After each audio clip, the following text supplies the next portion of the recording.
If you're ready to proceed on your motion to adopt the parenting plan, and we'll go from there. Can I address the court? Yes. Yeah, briefly, we're still filing as far as the retention of the restraining order. We're objecting to that. So that would be on the docket as well as the parenting plan. That's what you said. It was the Okay. extension of the restraining order as well as the parenting plan. What? Please, you may call your first witness.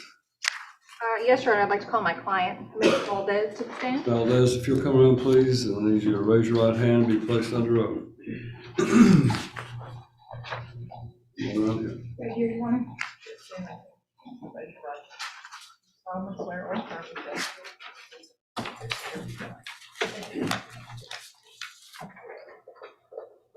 Judge, if I may, we're going to waive opening. The only other thing, I've got a motion for exclusive possession of the marital residence. That's on the docket for today as well. That's We'll fine. leave that in there. Ms. Valdez, you can move that base of that microphone towards you if you need to scoot back a little bit, whatever makes you comfortable. All right, thank you. Please, you may ask. Good morning, Ms. Valdez. Could you please state your full name for the court Leah Marie Valdez. and your husband's full name for the court? Vincent Russell Valdez. Ms. Valdez, how many minor children do you have together? We have 3. And when did you leave the marital residence? I left the marital residence, I want to say it was August 5th. I know it's in writing. I'm just cloudy on when that exact date is. Thank you. Can you tell the court why you left the marital residence? I left the marital residence for my own safety. I was having a discussion with Vincent about how unhappy in the marriage I was. I did not use the word separation or divorce, but I was letting him know just how unhappy I was. And he told me that if I was not going to fight for our marriage, that I had 1 hour to pack and leave. At that point, he left the residence to go pick up pizza for the kids. And he said, and I quote, "You better be gone by the time I get back." I was fearful in my own home. And so for the safety of myself, I packed a bag and I left. I was not too sure when I was going to come back. And so I left that night and came back Sunday and served him with divorce papers. And where are you residing currently? I rented a home in Kingston Springs at 318 Maple Street. Can you tell the court a little bit about what the parenting arrangement has looked like since you left the marital residence? There have been no hard set days. We planned on that, but because of both of our schedules, it fluctuates and varies based off appointments, work, personal activities. So roughly right now, the kids are spending 3 days with me, 4 days with him, or 4 days with me, 3 days with him, depending on how the week varies. Do you have the capability to do a shared parenting schedule as to 50-50? Yes, we do. Subject to his work schedule when he travels, because he's a sales rep, and subject to my work schedule if a special event pops up with the businesses that I own. Yes, ma'am. And since this arrangement, have you had any major issues between both of you regarding the children? Not that I know of, no. And Ms. Valdez, do you have any history of drug abuse whatsoever? No, ma'am, I do not. Okay. And do you currently associate with anybody who is currently using drugs? No, ma'am, I do not. Okay. And during your parenting time, have your minor children ever been harmed? No, ma'am. Bear with me 1 second, Your Honor.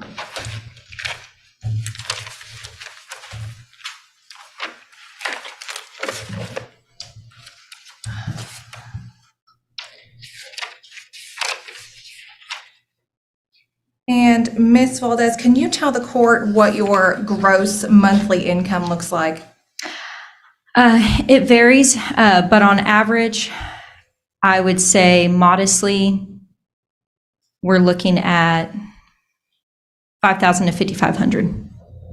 And where does that income come from? My first business I own is DeValley Commercial Cleaning Service, and that grosses about $2,000 a month. And then the second business that I co-own with my husband is Giggles and Glam Kids Salon. And the profits on that fluctuate month to month, but on average, about $3,500 a month. Thank you. And what can you tell me about your husband's income? He is on salary, and so he has a fixed monthly income.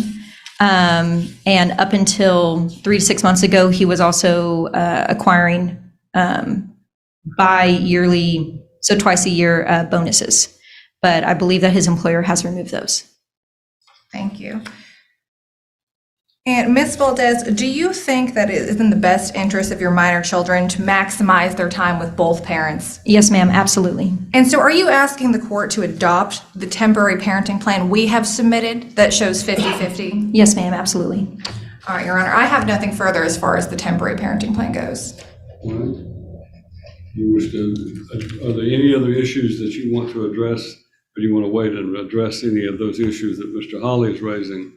You also had, I believe, a motion for the extension of the injunction. You want to address that with her now? Yes, Your Honor, that'd be great.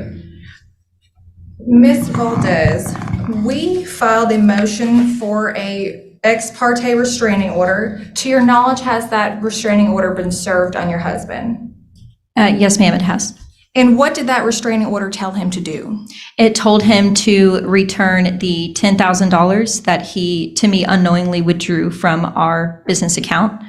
And I believe that was it, correct? Has he put the full amount of the funds as ordered by the court back into that account? No, ma'am. He has returned half, 5,000, but he has yet to return the other 5,000. And have there been any consequences of him not returning the other 5,000?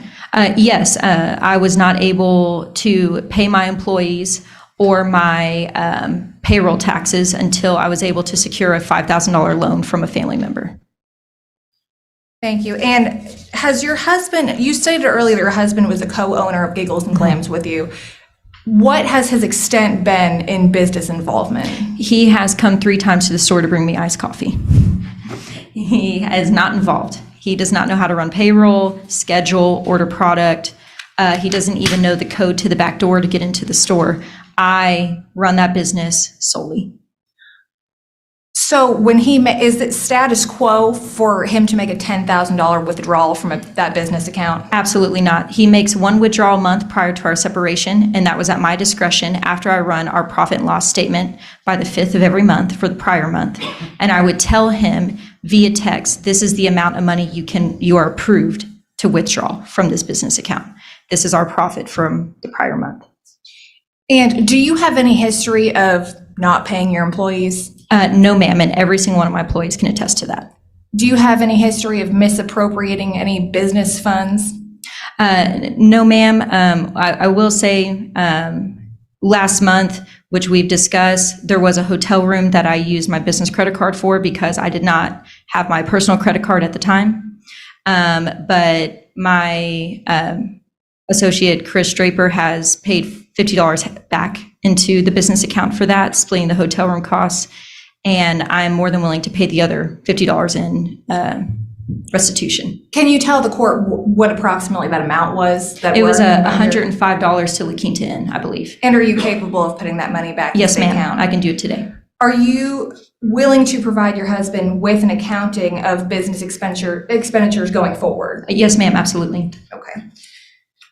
And are you asking the court that this mandatory injunction and restraining order stay in effect so that you can properly operate your business? Yes, ma'am, absolutely. That's all I have, Your Honor. All right, Mr. Holly.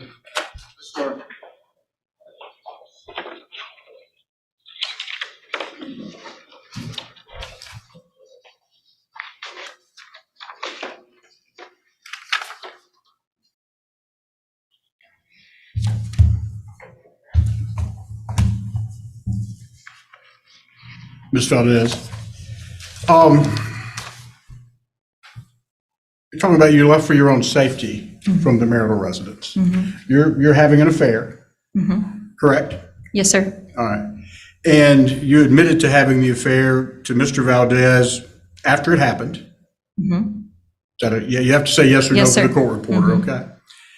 And, before that, this summer, you guys were husband and wife. You took a trip or two, day trip with the kids, did the husband and wife thing. Is that accurate? Regular family things, yes, sir. Yeah. When you left the house, you said that, he gave you an hour to get out and then you left for your own safety Yes, sir. and you returned Sunday, the next day, right? 2 days later. 2 days later, and you stayed at the house for a week. After I served him those divorce papers, I said, I'm willing to cohabitate with you while we function through the separation and divorce. And it wasn't an issue of your safety at that point then, was it? I left a week later because I did not feel safe anymore because of his volatile emotional state. When you left that night, you said you left for your own safety. When you initially left, said you had an hour, to get out and all that. Where'd you go that night? I got a hotel room in Gallatin, Tennessee. In Gallatin, and you stayed there with your boyfriend? Yes, he met me there. Yeah. And that's when we consummated our relationship, was that night. I'm sorry? That's when we consummated our relationship, was that night. Okay, so you had sexual relations with him that night Yes, sir. and that weekend and came back to Mr. Valdez on Sunday, correct? Yes, sir. All right.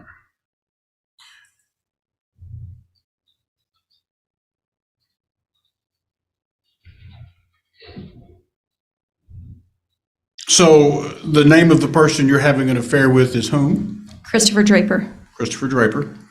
And how did you meet Mr. Draper?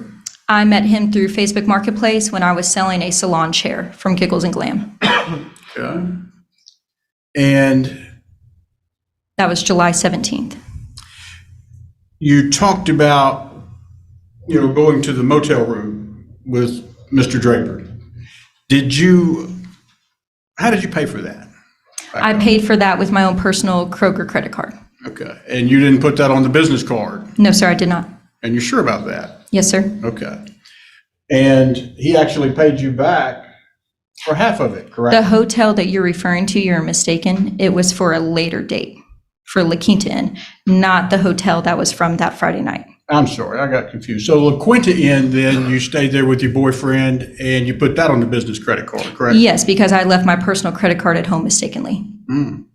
And then your boyfriend paid you back for half of it, correct? Half of it, yes. But in your half of it, well, let me back up a minute. Giggles and Glam is a jointly owned business between you and Mr. Valdez, correct? Yes, it is on paper. Yeah, well, it is, correct? Yes, sir. All right. And he helped start the business. Y'all used some of the funds of the marriage to help get the business started, like most folks that start a business. You are mistaken when it comes to he helped start the business. I vetted this business. They were a personal client of mine. I did all the legwork, paperwork, legal work, and red tape work to acquire this business. And he can attest to that through various Facebook posts that he has made about me a year ago. Is there any marital funds that went into the business initially? There was a small amount of savings that went into a down payment. Right. So it's fair to say then, at least your half of the motel room that night was part of Mr. Valdez's, part of the business when you used that card, correct? Yes, And he paid for you to go have sex with your boyfriend and your affair. amounting to around $52, yes, sir.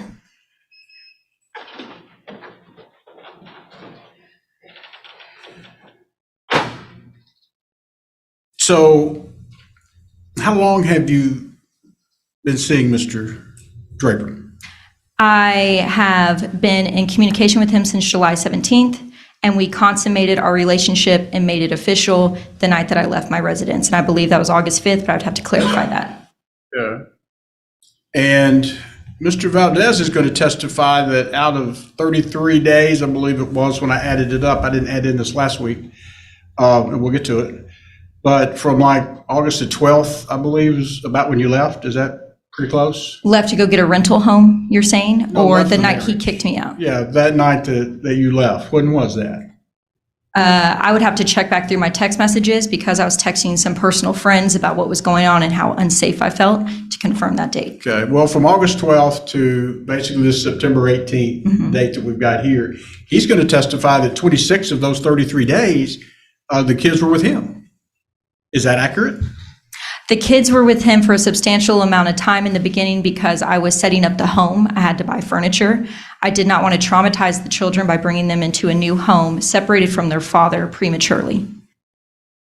But since I have set up a safe, clean, and capable home, the kids have been with me on a regular basis.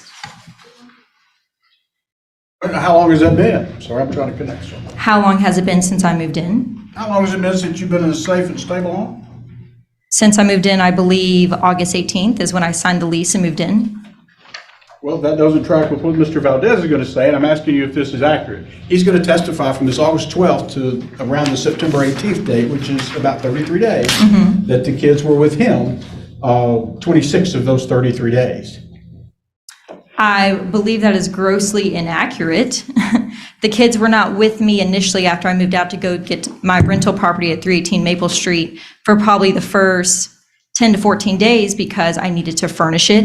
I needed to get everything prepared so it was a comfortable environment for them. What he's also failing to disclose is that I came over to the residence every day to cook, clean, and prepare a home for him and the children to provide the children a sense of normalcy.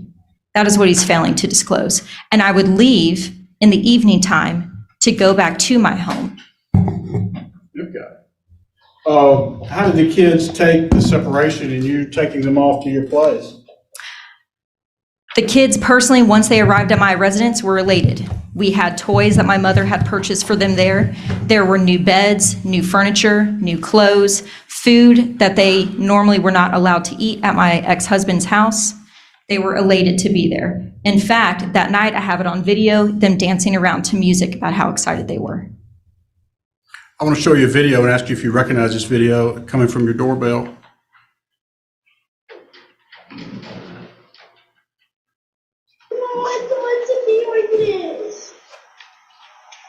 It's No, gonna Daddy, I don't want to be like this. it's gonna be okay. No, Daddy, I don't want to be like this. No. No. I don't want to be like this. Daddy can walk me to the car. No, I don't want to be like this.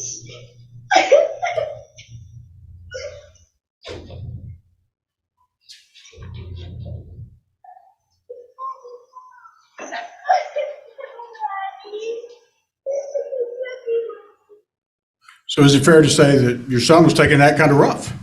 Yes, I need to provide some context to that video. Well, that's a yes or no question. It's fair to Yes, say he that was taking it very rough. Your boyfriend, he works at your business now, correct? You've given him a job.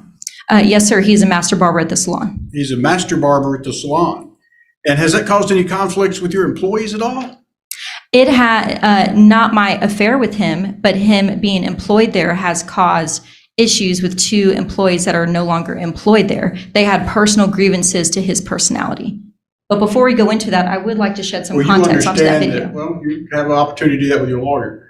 Now, with your current employees, though, fair to say they've quit, you fired? One was because of the terminated, one problems with quit. Christopher Draper, correct?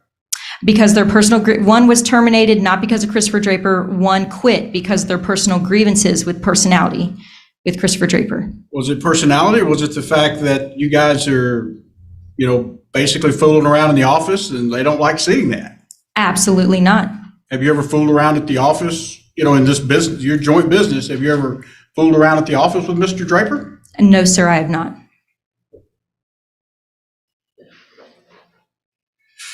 I'll show you, there's two videos here, and I want to ask you if you recognize this.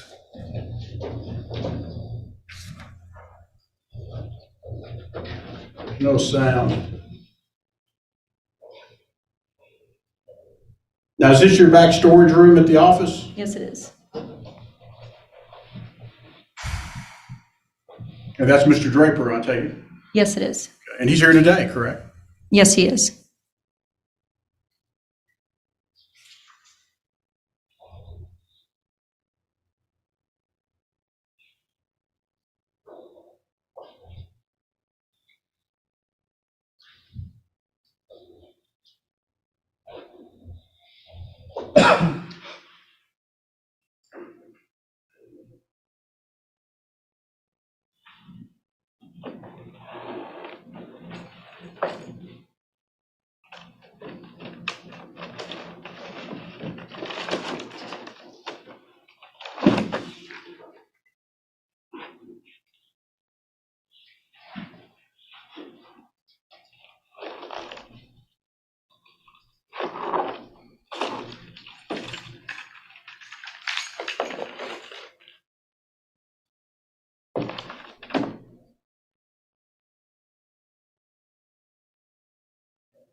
This says Sunday, but that's one of the days that y'all are open, one of your busy days, is it not?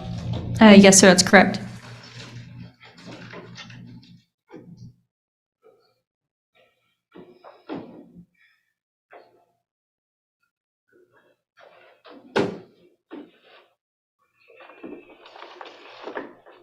going to ask you if you recognize this video as well.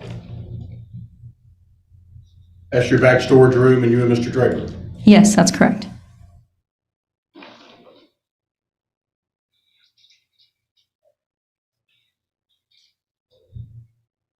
But you're out of sight of your employees, so they're not seeing any of this, correct? Yes, sir, that's correct.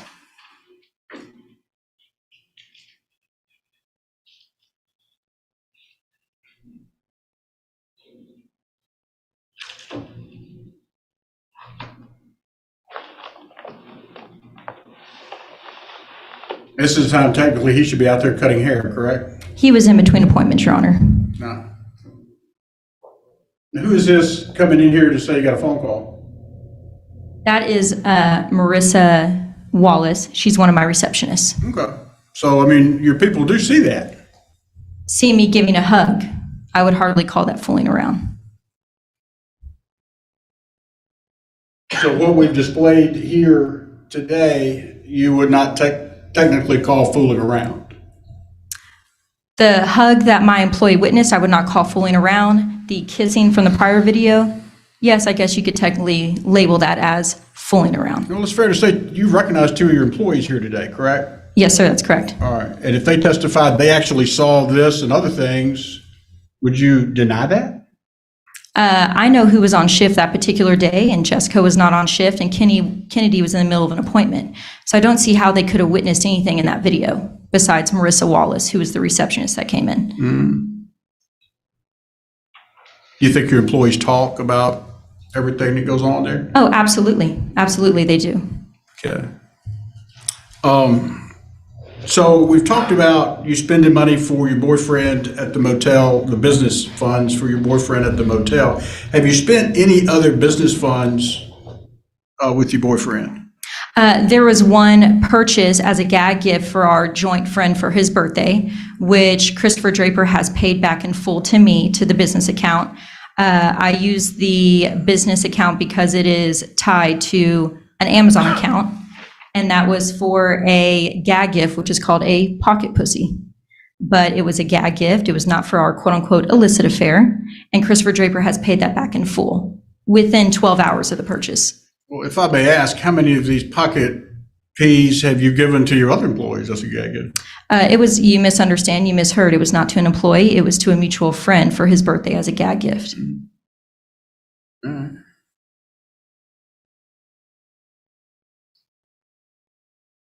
What about, is there anything else? You see the banner up there. Did you buy him a banner? Yes, I did. Okay, so now we've got this. What did you buy with him for your business funds here from Fast Signs? It is for the barber shop he is starting called Drip Fades.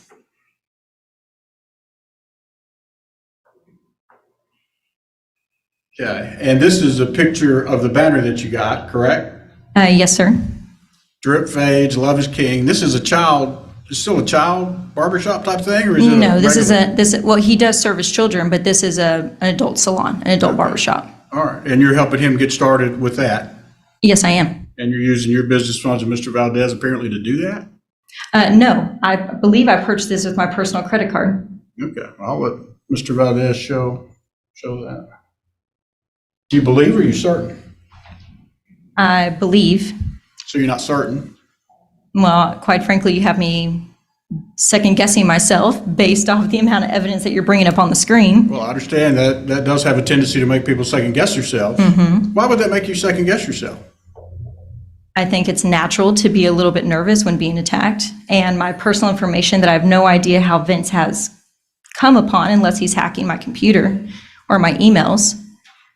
So Of course, it makes me a little bit it's nervous. okay to lie as long as you don't get caught? Is that what you're saying? No, sir, that's not what I'm saying. Have you referred business to Mr. Valdez? I mean, have you referred business to Mr. Draper, I'm sure? If we could not take in clients, yes, I have referred them to what I call our associate barber, as he has referred business to me. So as far as the making out and the business funds being spent on Mr. Draper, do you think that's good for the business that you and Mr. Valdez have? I think as long as it does not damage the clients, the employees, or the revenue of the business, I think that it is irrelevant if I kiss my boyfriend in the back room. Okay. Well, you understand you got two employees here that are no longer your employees, correct? Yes, sir. And they're going to testify it was a problem. You understand that? Yes, sir, I do. I also have double the amount of employees that will attest that it's not a problem for Christopher Draper to be there. Did you go on a trip with your boyfriend this last week? Yes, sir, I did. Where'd y'all go? We went to Morgantown, North Carolina, as I was running a 18K. How long did y'all stay there? We were there about 48 hours. Okay. How did you pay for that? With my personal credit card How are you going to pay that off? from my own personal income. From Giggles and Glam? Giggles and Glam and Valley Cleaning Service, yes, sir. All right. So in a roundabout way, Mr. Valdez is paying for your trip with your boyfriend. In a roundabout way, I guess you could say that he is.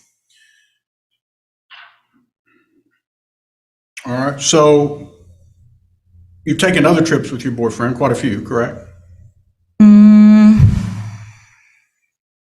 The only other trip I can think of was, no, we have not taken any long trips. We've driven within an hour of my residence to go hiking or to go camping.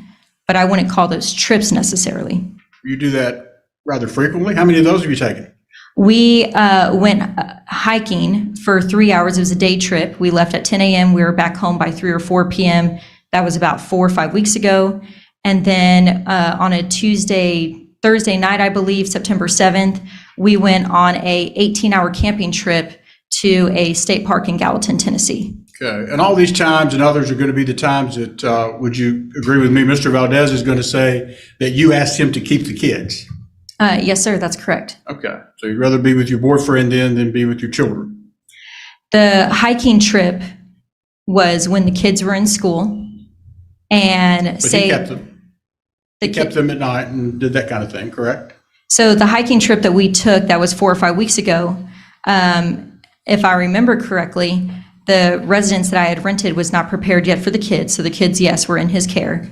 And then the 18-hour camping trip we went on was September 7th. That was a Thursday, and that was technically one of the nights that the kids were scheduled to be with Vince. As you talked about, you're alleging it's been like a 4-3, 3-4 type relationship. Mr. Valdez is going to say differently. I've told you that. Can you explain what you mean, a 3-4, what was that? Well, I thought you were talking about, it was your testimony. I thought if I missed it, you're talking about 4 days with one, 3 days with the other. The next week it's 4 days with the one that got 3 days, and then kind of rotate that. That's what you were testifying to, correct? Yeah, that's what we have had planned, but it What has you had fluctuated week to week. That's what I've said. Fluctuated quite a bit, correct? Yes, that's true. Why not take these trips on the time that it's not your time with the children? I mean, why don't you arrange? Because your trip with I your work boyfriend even evenings at least with the around Valley that? Cleaning Service, and Vincent has expressed interest that he wants the kids with him as much as possible because he does not think they're safe in my care. And I If you're work leaving the evening. kids- If you're leaving the kids with him like that, do you think they're safe in your care? Of course, they're safe in my care. And Of course they are. Your boyfriend's a convicted felon, correct? Yes, he is a felon. And I've looked at his record. I mean, there's thefts and drug charges and things like that, correct? Yes, sir, that's correct. And quite a checkered past of felonies and rehabs, correct? Yes, sir, you're correct.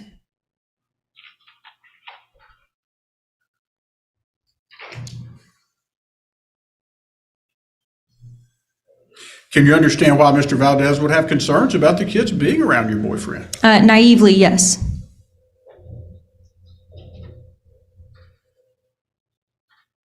Have you given Mr. Valdez any other significant, have you given Mr. Draper any other significant monies? Personal funds, yes. And how much and what for? So with the commute back and forth with our relationship, he failed to qualify for a personal loan for a motorcycle. And so out of a personal credit card, I funded him roughly $3,500, which he's making monthly payments to me personally for that motorcycle, just so he doesn't have to spend money on gas quite as much to come see me and to travel to and you know what I'm trying to say, to and from work. Is he not living with you? He does stay at my residence from time to time, yes, sir. I've got Facebook posts where he called it home. Yes, he sees it as home, very much so. He's living with you. Yes, he is living with me. All right. So what kind of motorcycle did he get with your funds? I believe it was a Kawasaki.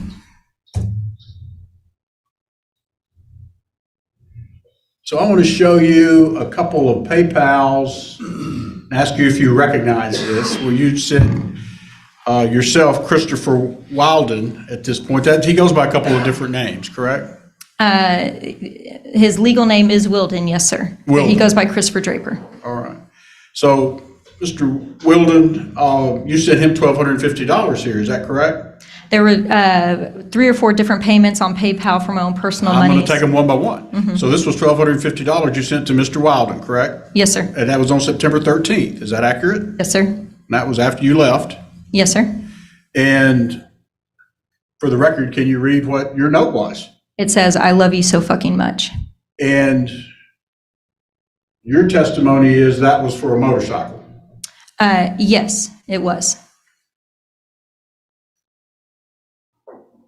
And here's where you sent $1,000 to your boyfriend, Mr. Wilden, the same day.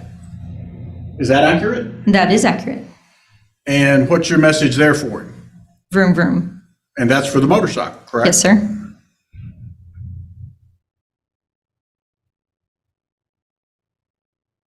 And here's another $1,000 for the same day. And what did you put in the notation for it? Round 2 And again, this was money you sent to Christopher Wilden. for the motorcycle.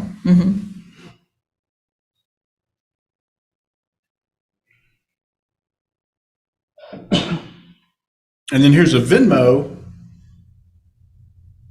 where you paid $500 the day before, September 12th. Is that accurate? Yes, sir. That was the deposit for the motorcycle. For the motorcycle. Yes, sir. Okay. How much was the motorcycle? I believe it was $37.50. Okay, you pretty well paid for the whole motorcycle, didn't you? He's making monthly payments to me. Is this To pay why me you back. need- Is this why you need that $10,000 to make sure you got plenty of money for your boyfriend and all of that? No, sir.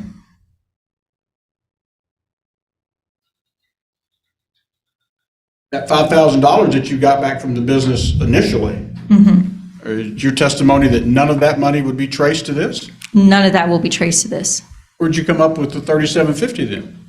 This was a PayPal credit card that I qualified for about 5 weeks back, totaling, I believe it was $6,700.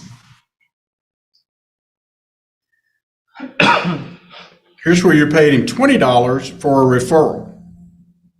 He's paying me $20 for a referral. Any you- client that we could not take into Giggles, meaning we were too booked, instead of them going to Great Clips, Sports Clips, or something like that, I would refer them to Christopher Draper, and he would send me a referral reward from his own personal money as a thank you.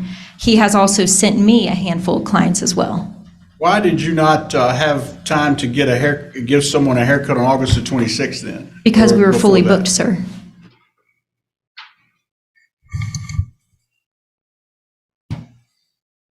He paid you $45, and this is noted as what? Payback for the hotel. That's the hotel in question, the La Quinta Inn. Half of it. Roughly, yes. It was $89 plus tax. And he paid you $20 here, and that was for, The gag gift. And then he also, you'll see further down, if you have it on record, provided by Vincent Valdez, another $20 that he paid me. and this was a gag gift, you said, for him? Yes, to our friend Noel. He had just gotten dumped by his girlfriend and was lonely, and we thought it'd be hilarious to get him a sex toy. How much was the toy? $39.99 on Amazon plus tax.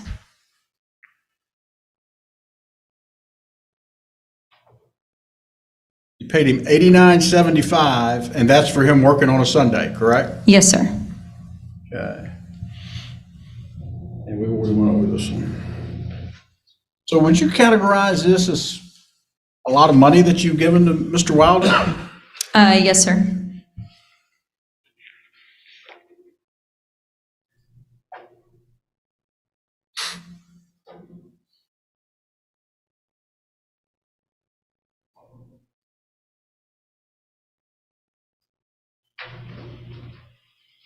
To your knowledge, what is his criminal history? It is varied. There is a lot of petty stuff on record for him in Indiana and Tennessee. He does have a felonious charge that he served time for what I believe was identity theft. He, at the time of his incarceration, was granted the privilege of going into drug court, which is very rare, where he got clean from his addiction. He has now been clean for 5 years and has been released from jail, I want to say 3 years now, 3.5 years he's been out. What petty stuff then? Let me ask you that. What's the petty stuff on his record that you know of? I mean, the last time I looked at it was 8 weeks ago when I ran a background check after we first met. I mean, it's everything from, goodness, forgive me, I don't know the right legal wordage for it. When you talk back to an officer, when you're not cooperating with them, speeding tickets. I believe there was also a past due license he was driving with. There's also petty theft, little things like that. Well, I know you call them little things, but, you know. They're not felonious, so let's clarify. There was one felony charge on him. Okay. You call them little things. Mr. Valdez is very concerned about his children being around this character. You understand that part? I do understand And you've that. had your children around him, correct? He's met your children. He has met my 2-year-old Sage after I take Sage to the therapy appointments that I have scheduled myself that my husband failed to do. And that's the only one that he's been around? Yes, sir, for no more than 5 minutes at a time. You have plans to let him be around your children, though, correct? In the future, yes, I do.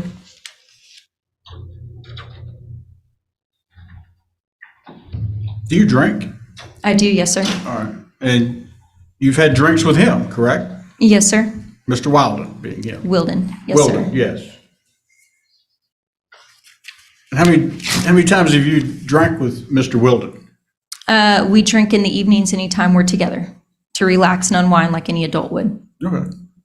And you're talking about that's every evening y'all are together? That's what I'm hearing? About 6 nights a week, yes, sir, we're together. Okay. And how much do you drink every night? Personally, for me, I probably have 2 Coronas or 2 glasses of Chardonnay. How many does he have?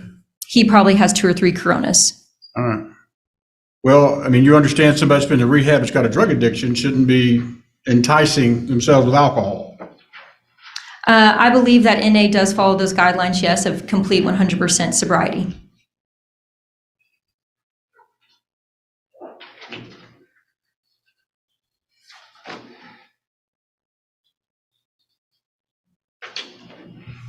I'm sorry, can you repeat your answer to that?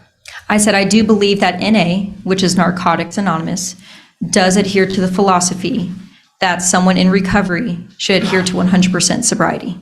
Should what? Adhere to 100% sobriety. Okay. And he's not been doing that if he's drinking alcohol, correct? Factually, yes, that's true. And again, you think that's okay to have around the children at some point?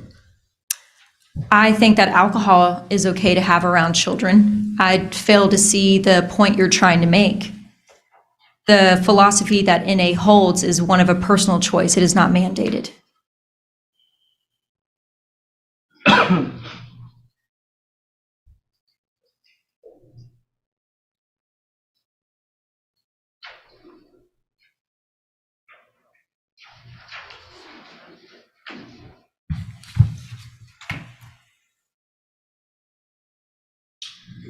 I want to show you some Facebook posts here on the screen and ask you, first of all, do you recognize this as one of your Facebook posts?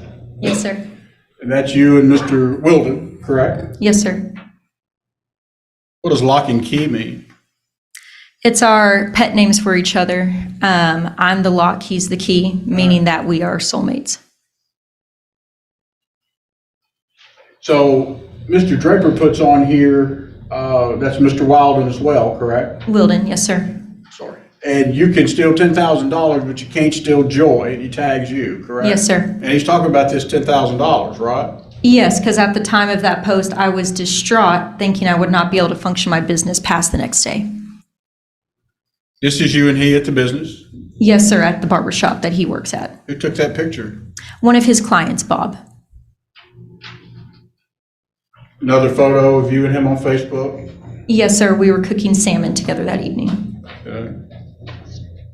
Your Honor, I'm just going to object as to relevance because we've already established that she's seeing this individual, and we're getting off track from how this has anything to do with the business.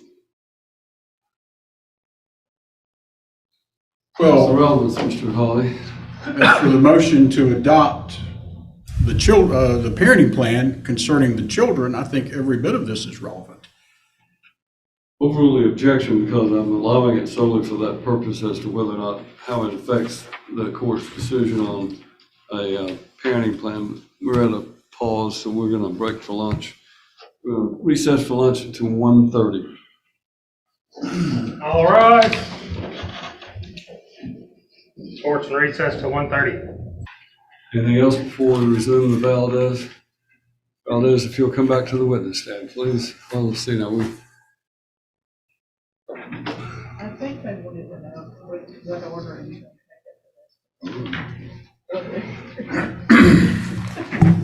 You need to know what, hold on, Holly. Judge, we were just wondering from a time-wise, Mr. Hawley had another matter that you had continued, that's a continuation hearing. And so we were just kind of inquisitive about how you were going to proceed. And so we would be ready, whoever's next would be ready to go as soon as this was done. Well, I'm looking through the docket and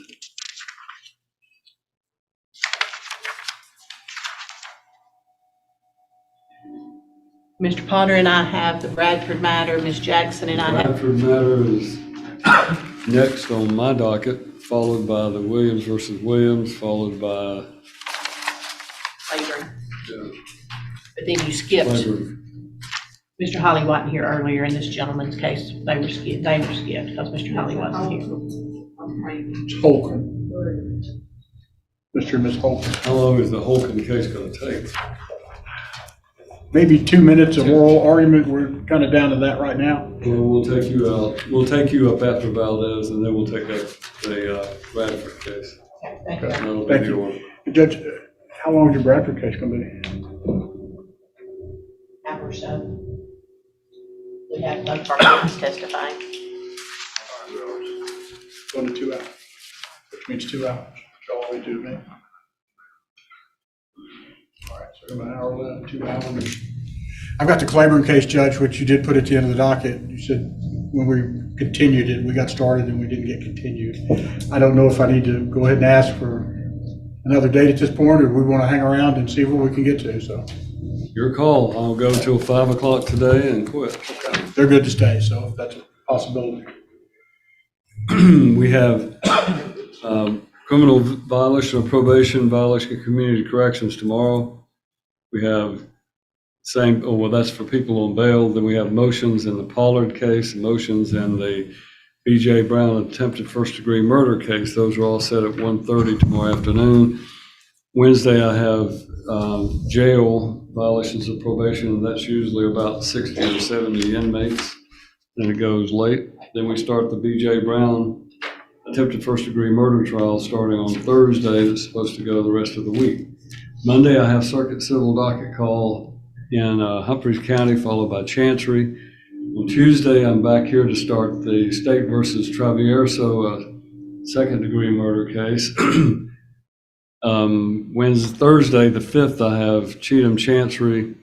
6th, I have Humphreys Chancery. Then I have Humphreys criminal docket call on the 9th, followed by the 10th, 11th, 12th, 13th being the Humphreys County criminal trial dates.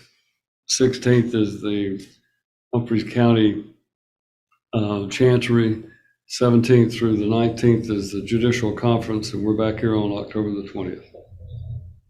Tell you everything you need to know. I understand.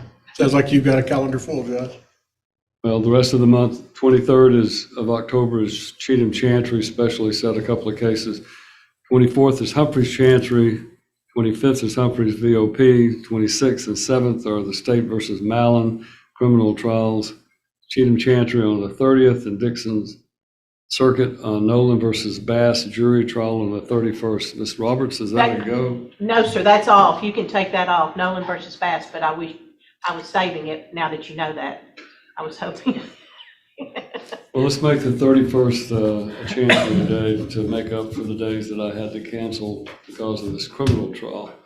So the 31st of October will now be Dixon Chancery. It was already set for a Dixon Chancery jury trial, right? Or was that a circuit? That was a circuit matter, Judge. You have one more day. You have Dixon Chancery on the 31st. All right. What you don't, so with that information, that's the best I can tell you. In the October, when I'm supposed to be in the full month of Humphreys County, I'm now giving out Dixon Chancery on the 20th and again on the 31st. What? So we don't hold court on Halloween, is that what you're saying? I think the way that some of the folks are coming to court dressed as some of the people who show up and dressed in costume, we might as well have it on Halloween, see what shows up, so. All right, I don't care what you want to do about your case, you can put it on the 31st if you want to. I'm just telling you, I'm going to 5 o'clock today and then I'm quitting, so. They said they wanted to stay and maybe see what happens, so I'm fine with that too. So if not, we'll move it. It's always instructive for people who have cases to wait and watch anyway, so. All right, then we are now with Ms. Valdez. I apologize for making you take the stand and having you wait, but Mr. Holly, you may continue your cross-examination.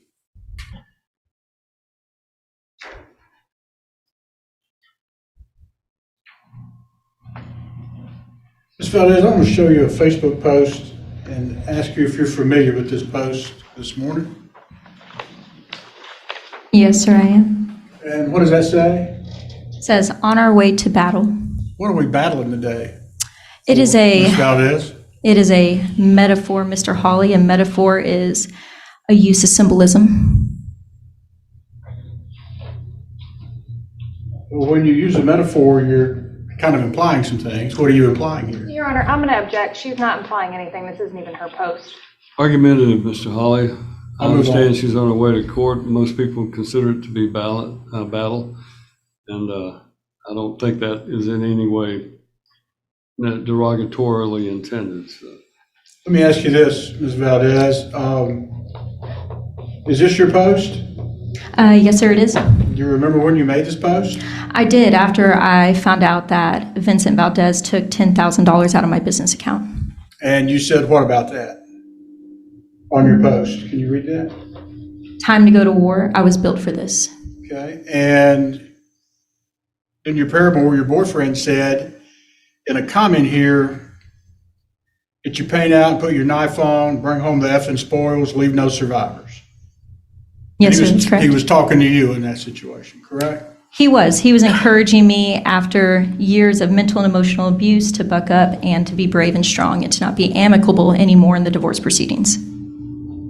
Okay. I'm going to show you a video and ask you if you recognize this video as a video of you at the house with a police escort. This is your daughter. Mm-hmm. And this was after you made this post, correct? Yes, sir, it is. I actually called the police escort there for my own safety, hence the knife. And you've got a knife on your belt, correct? Yes, sir, that's correct, for personal safety. Was The it police because your officers were there boyfriend- for me. Was it because your boyfriend told you to? And no, sir, that is a personal knife that actually my husband bought me.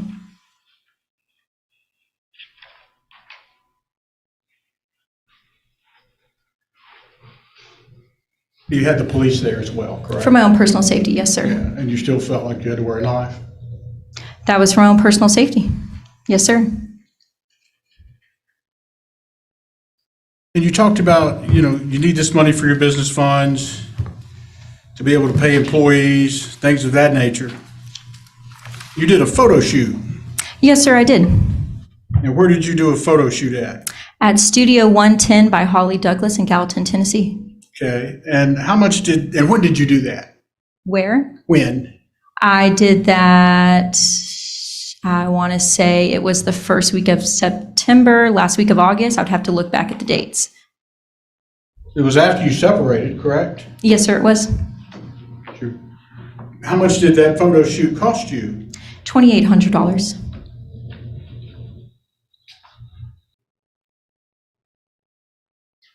And I'm sorry, you said that was $3,500? $2,800. $2,800. Where did you get the money to do that with? Personal loan.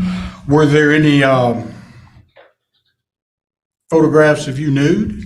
Yes, sir, there were. Your Honor, I'm going to object again. I don't see the relevance between a photo shoot in parenting your children or a photo shoot in Giggles and Glam.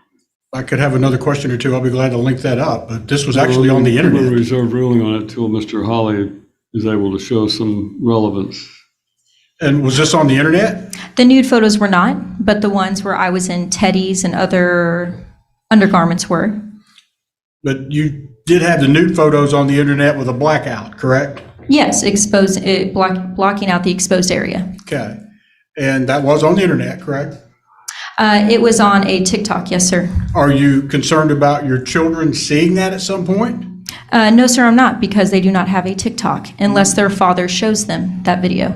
Are you concerned about any day them seeing that about their mother on the internet? No, sir, quite frankly, I'm not, because no nude area is exposed.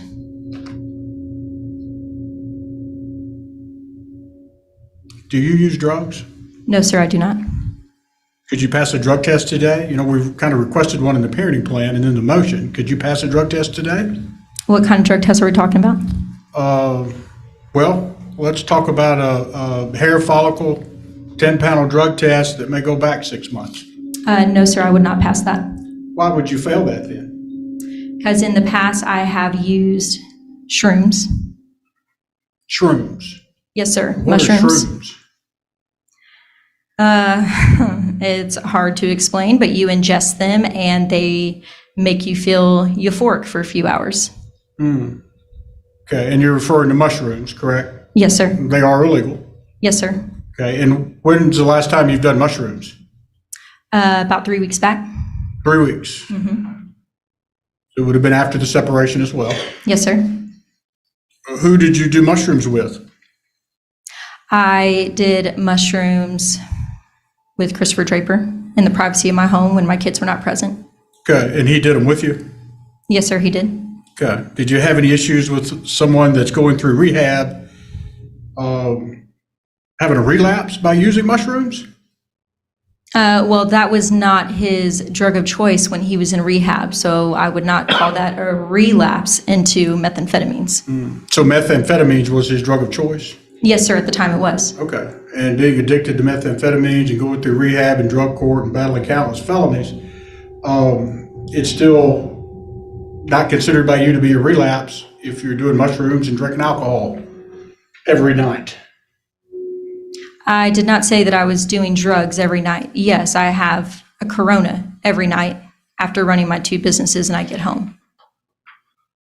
And again, where were the kids when you were doing mushrooms? Were they with their dad? They were with, yes, their father. Okay. And you feel comfortable with the kids being with father while you're conducting this type of activity? Is that a trick question? Of course, I feel comfortable with them being with their father. Do you have any issues with Mr. Valdez having exclusive possession of the marital residence since you moved out? No, I offered that to him in the original MDA. So that's really unopposed today. He can have the marital residence. I've always felt that way, yes, sir. Okay. May I have just a moment, Your Honor? Right. All I have, Judge.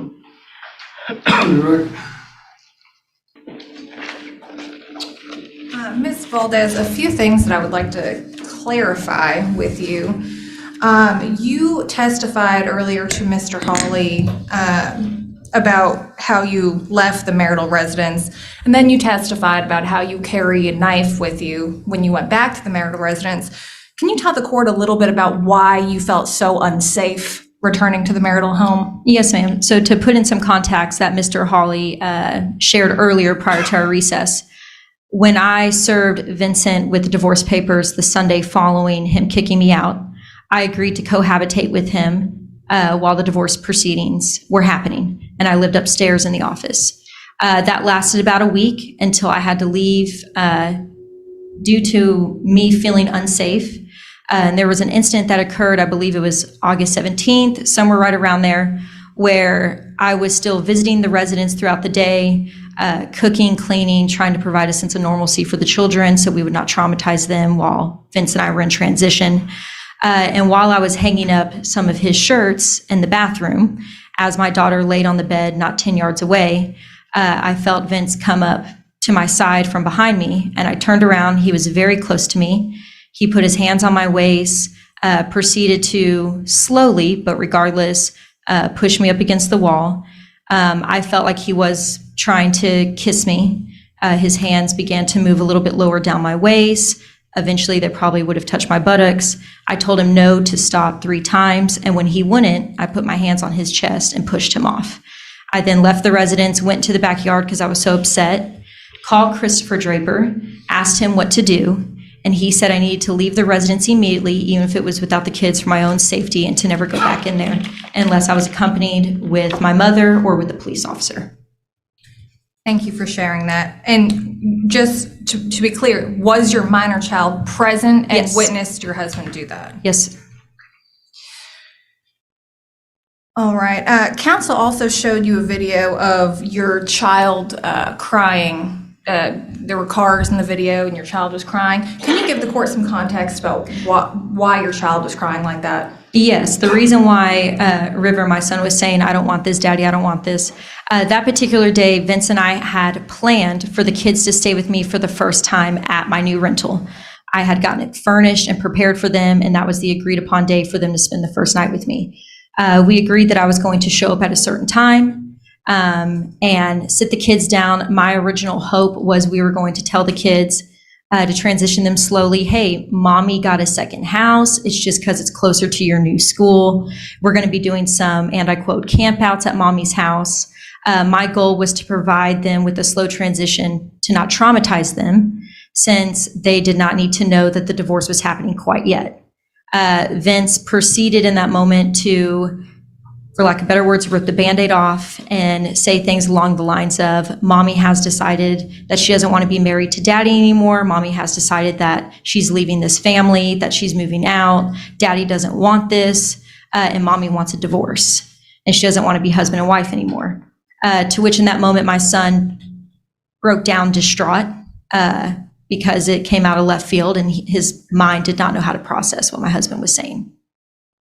Thank you. And has your son had any more outbursts or crying fits since then? No, ma'am. He cried for about 5 minutes in the car, but by the time we got to my mother's house, which was 13 minutes away, he was happy. By the time we got to my rental, he was dancing to music. He was playing with the new toys I had bought him. He was saying things along the lines of, I love this house. Back to the hearsay. I have video of the dancing and the music. Ma'am, when there's an objection, you must stop talking I until I apologize. rule on the objection. Sustained, I don't think that is relevant. And it is a statement of the child, so it's introduced for the proof of the matter. Sustain the objection.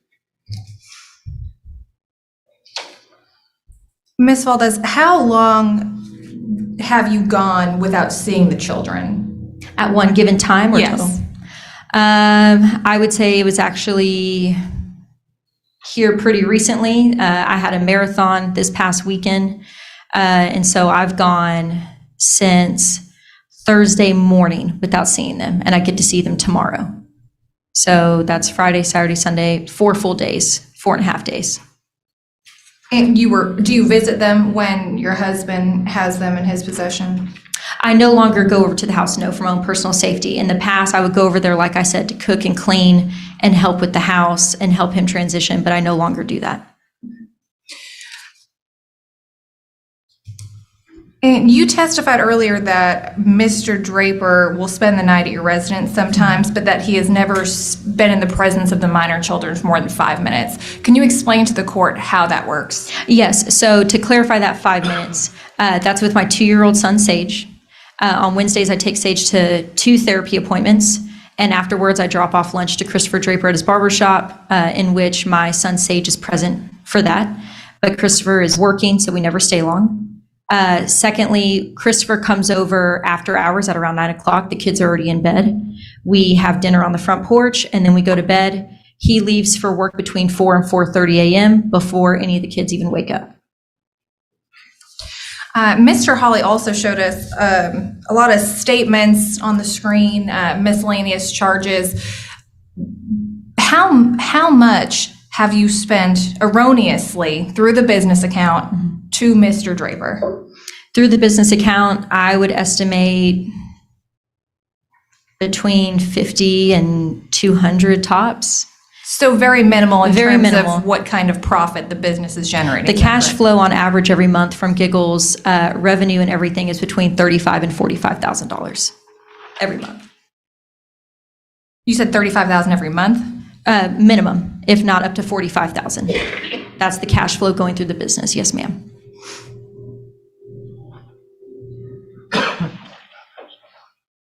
And the credit card account that Mr. Hawley put up on the screen earlier, was that your credit card account? Are we referring to the PayPal? Yes. Yes, that is my own personal credit card that I took out after Vince and I separated. Is your husband associated with that account in any way? No, ma'am, he's not. We also saw a video from Mr. Hawley with you and Mr. Draper hugging and kissing in the laundry room. Did you lose any business over that interaction? No, ma'am, I did not. Okay. Did you lose any employees over that interaction? No, ma'am, I did not. And the two employees that counsel brought up earlier, the two that were here in the courtroom, did they both quit? Kennedy, the young lady with the black hair, quit abruptly. She did not show up for her shift. She never gave me a reasoning. I contacted her with no response. The only thing I can surmise is personal grievances towards me or the business, albeit a week prior, she had just gotten a $150 bonus from me for such a good performance. I had just taken her out for a steak dinner. I thought everything was fine. Jessica, the African-American woman, was my general manager. I fired her for misconduct. She also was having a history of poor reviews on top of it for her work ethic. I found out that she was distributing pictures of my boudoir photo shoot to staff members. So because of those unethical reasons, I fired her. And did you use any funds from the business for that boudoir shoot? No, ma'am. It was all on either the down payment was on the Kroger personal credit card, and then the rest was on the PayPal credit card. And you just testified earlier that you used mushrooms. Do you have any plans on that being a recreational thing for you? No, ma'am, I do not. And were your children in your presence when No, that ma'am, they occurred? were not. And does Mr. Draper have any connection to your business-related expenditures? No, he has absolutely no access to anything. That's all I have, Judge. Mr. Hawley? To be clear, I thought I heard this. So, Mr. Wilden, he's sleeping at your house every night when the kids are there. They just don't, according to you, I guess, meet in the hallway? They are in bed. I have their monitor on. We have dinner on the front porch, and then we go upstairs and spend our time up there with the door locked. You said that in the process of this fear that you had with Mr. Valdez at one point, you called Mr. Draper and he kind of told you what to, or Mr. Wilden, and he kind of told you what to do. Wilden kind of told you what to do, correct? Yes, he said I need to leave the residence for my own safety. Okay, so you rely on him and you kind of are doing what he told you in that situation. I sought him for counsel, yes. Okay. Are y'all drinking every night and then going to bed with the kids there? We drink about 5 nights a week, but I think there's a difference between getting intoxicated and having a beer in the evening. And we are not getting intoxicated every evening. Again, back to my question, it would be the answer is yes, that you are drinking every night while the kids are there with Mr. Wilden. Yes, we are having a beer when my kids are present. Why are you hiding Mr. Wilden in from your kids?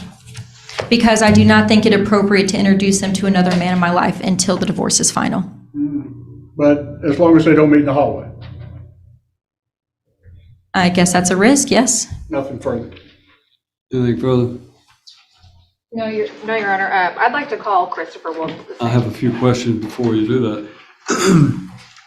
Let me describe for me what the situation was before your separation regarding the children, when you and Mr. Valdez were living together. Tell me how that went. Sorry, Your Honor, you mean the child care situation, what it looked like? I was the main child care provider. Even though I own these two businesses, I was more or less a stay-at-home mother. I took care of all the dental appointments, ballet appointments, soccer, therapy, grocery shopping. I even homeschooled them from preschool up until 6 weeks ago. After I separated with my husband, I knew I would not be able to facilitate homeschooling in an honorable way, and so I enrolled them in a local elementary school. But I was the main caretaker and provider since birth. And if your lawyer asked you if you plan to use the shrooms, mushrooms as a recreational thing in the future, if you weren't planning to do that for the future, why do it at all? It was an opportunistic experimental situation where they were gifted to us, and quite frankly, we were curious. Anything further? You understand that in mushrooms, that's what somebody told you when they gave them to you, but there could be anything in there. Yes, sir, you're right. I mean, people put different stuff in different drugs nowadays. Yeah, absolutely, you're right. I've got clients and friends that aren't here on planet Earth right now because they took something experimental and it didn't turn out so well. Yes, sir, you're correct. And that could have happened to you. It could have happened to you and the children's mother, correct? Me and the children's mother? That's you. Yes, Yeah. yes. And Mr. Wilder was there with you. You've already said that. Was there anybody else? It's Wilden, and no, it was just him and I. And who got the mushrooms? I'm not at liberty to say that. I home? am not too sure. I just know it was gifted. Who brought them into the home? Who brought them into your home? It was Christopher and I. Well, did somebody give them to Mr. Wilden and bring them in, or give them to you and bring them in? I assume someone gave them to Christopher. Okay. And again, this is all appropriate as long as we don't meet in the hallway. The kids and Mr. Wilden. I don't understand how that has relevancy here when we experimented with the shrooms while my kids were 18 miles away. So I don't understand how the hallway has context here. If he brought drugs home and if he brought drugs and brought them into your home, and he talked you into using them, what's to stop him from using them at any time? He did not talk me into using them. I agreed. What's to stop him from using them any time? Address my question. I understand that. What's to stop my husband from picking up drug use at any time? Well, he doesn't. It's all apparently speculation. he doesn't apparently have a history of it. We're not talking about his drug use, are we? No, we're not. I mean, he doesn't have a history of that. Mm-hmm. Is that correct? That's true. That's you, correct? I do not have a history of drug use. I've experimented one time. And you wouldn't call that a history of drug use? I think that's a very loose way to use the word history. Is it fair to say that with the drugs, the photo shoot, the different things you've got going on with the affair, that you're kind of got a midlife crisis going on here? I can see how someone might think that on the outside, but I also think you have to look at the hard facts. I'm still running two profitable businesses. I still have a team of staff members who worship me, who are willing to testify to my character. And I also have a community of people that are also willing to testify to my character. I pay my bills on time. I'm never late. I run my businesses flawlessly, and I treat my kids with kindness and respect and provide for them. I understand that's what you're saying, but while you're doing that, according to you, and you're doing all the other things that you're doing, what's wrong with leaving the kids in what I understand to be basically the main home that they know with their father at this time, while you go do whatever you want to do? There is a difference between leaving them in a physical residence and saying that's going to comfort them compared to letting them spend time with the woman who has basically solely reared them for the last 8.5 years, educated, clothed them, spent time with them, provided for them. And again, Mr. ma'am, Valdez was I know never that their you main rearer. I know that you say that, but you yourself have admitted 26 out of 33 days. I did not admit to that. That is inaccurate. Well, you've admitted there's a lot of times that you've taken trips and things like that. I did not admit to that. That's purely speculation. I said we've taken 2 trips, if you don't remember, Mr. Hawley. One was a camping trip that lasted 18 hours, and it was 48 minutes away. I clocked it while I was out at recess. The other one was a day trip, hiking trip, and we were gone for maybe 7 hours, and that one was an hour and a half away. So I failed to see these grandiose trips that you're referring to. Since you've been separated from Mr. Valdez, though, you've not even come close to 50-50, have you? I would say it's been about a 60-40, 65-35. But that's also because I work nights and I work 3 jobs right now to provide for my kids while he works from home. He has the luxury of being with them more often. Well, that I understand. Thank you. Nothing further. Please, anything further? No, Your Honor. Thank you, ma'am. You may step down. You may call your next witness. I'd like to call Christopher Walden to stand, Your Honor. Christopher Walden. Wilding, is that how it's actually pronounced? Wilding or Walden? Wilden. Wilden. Wilding, you come up here, please. I ask you to raise your right hand and be placed under oath. Do you solemnly swear or affirm to tell the truth, whole truth, nothing but the truth, so help you God?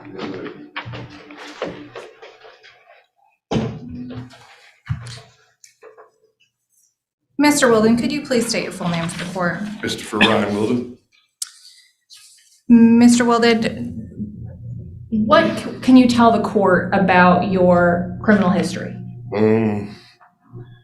It started when I was about 19 years old, and it ended about 6 years ago, 6 or 7 years ago. Petty thefts, possession of marijuana, possession of paraphernalia, controlled substance. So it's all drug related. And how long have you been sober for now? 5 years. From which substances? The only thing I do is drink alcohol.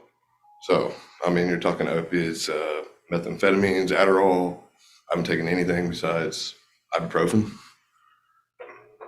And what kind of program did you go through once you were released from prison? So part of my agreement when I came out of jail, because this last time I finally decided to change, I went through Indiana and cleared up all my charges up there, cleared my charges down here. And on my last charge, I was going to be sentenced to do 3 years. I'd never asked for drug court or any type of rehabilitation, never been in any or anything. And, my real goal was to get back to my daughter. So I went through a drug court program, Sumner County Drug Court. It's one of the top in the nation. There's other drug courts that fly them out to teach them how to run a drug court. And I don't know the exact numbers, but they're over triple the national standard of success rate. So what happened was I got out, when I first got out, I had 3 drug tests a week.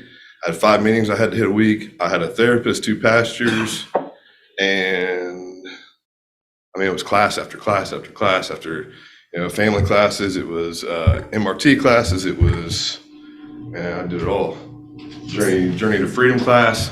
So in your opinion, have you turned your life around? Absolutely. And do you have any minor children of your own? You said. Yeah, my daughter's not. And Mr. Walden,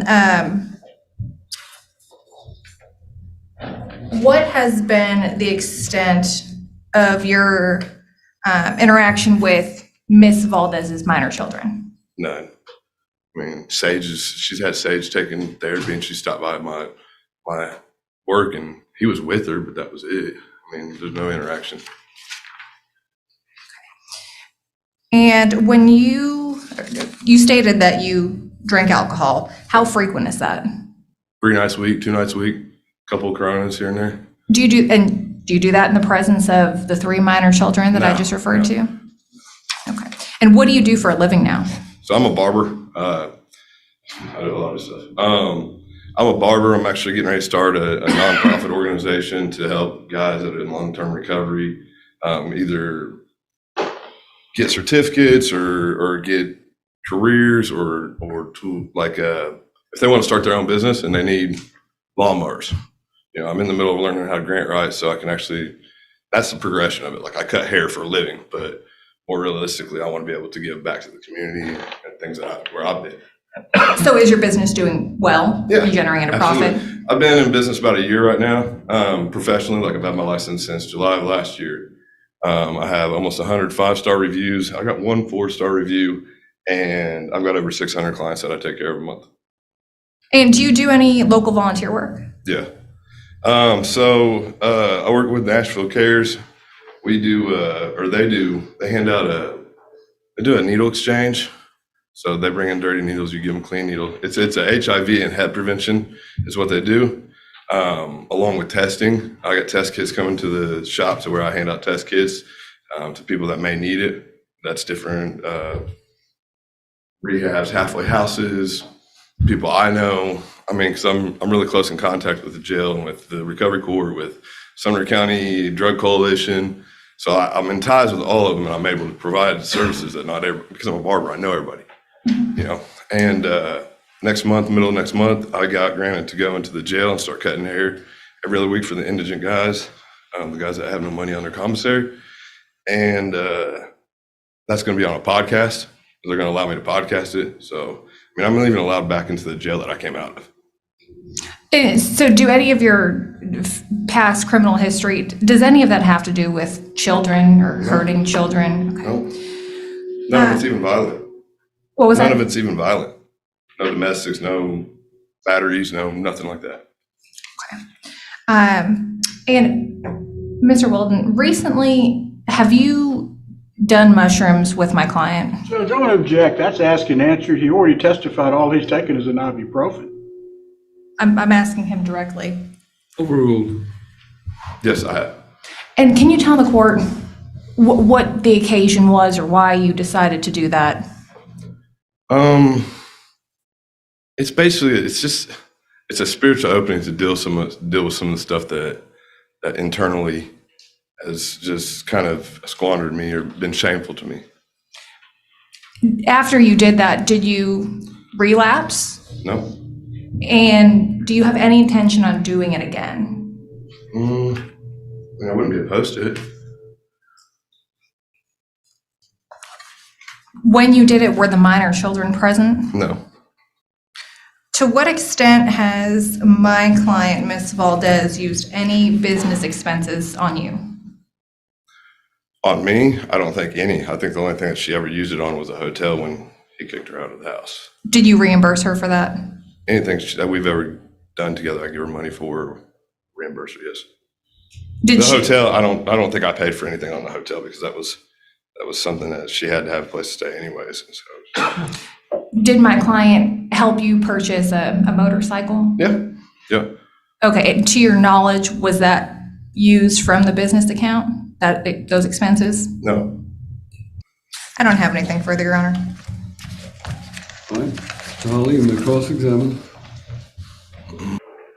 Mr. Wilden, I thought I heard you say earlier that you didn't take drugs, all you took was an ibuprofen. Was that your testimony earlier? As far as relapsing on drugs that I'd previously been addicted to, yes, I don't use. I What don't were you abuse previously drugs. addicted to? Methamphetamines, Adderall, Okay. opiates.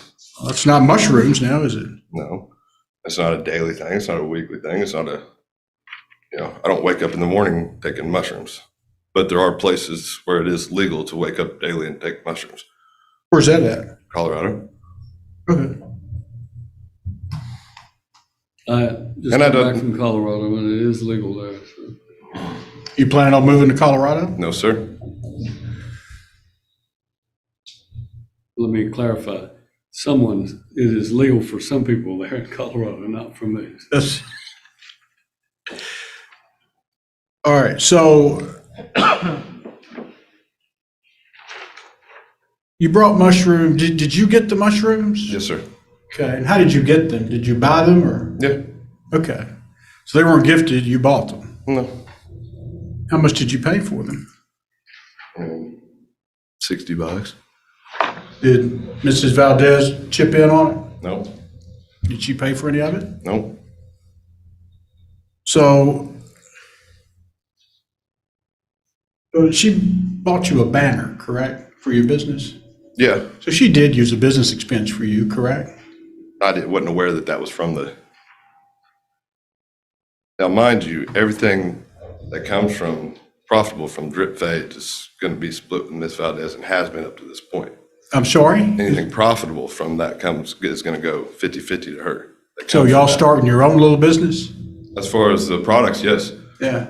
She trying to close down Giggles and Glam to make that not worth anything from the marriage and get you started in your own haircutting business? I think that's the other side doing that, not Ms. Valdez. You cut kids' hair? Yes, sir.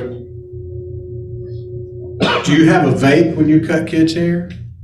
Yeah, my vape sits out. Yeah.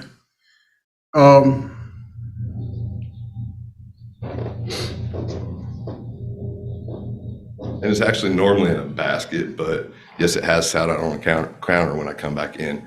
But normally I have a basket that I bring with me that I keep all my personal belongings in, and it's underneath. And you're not opposed to doing drugs again, from what I'm hearing. Is that what I heard you testify to? I said I wouldn't be opposed to doing shrooms again. It enchambers, something that enchambers you? That's what I thought I heard you say? No, I said what it does is it allows me to deal with some of the things that I've done with that happened to me in my past. It's more of a spiritual thing rather than just I'm trying to get messed up.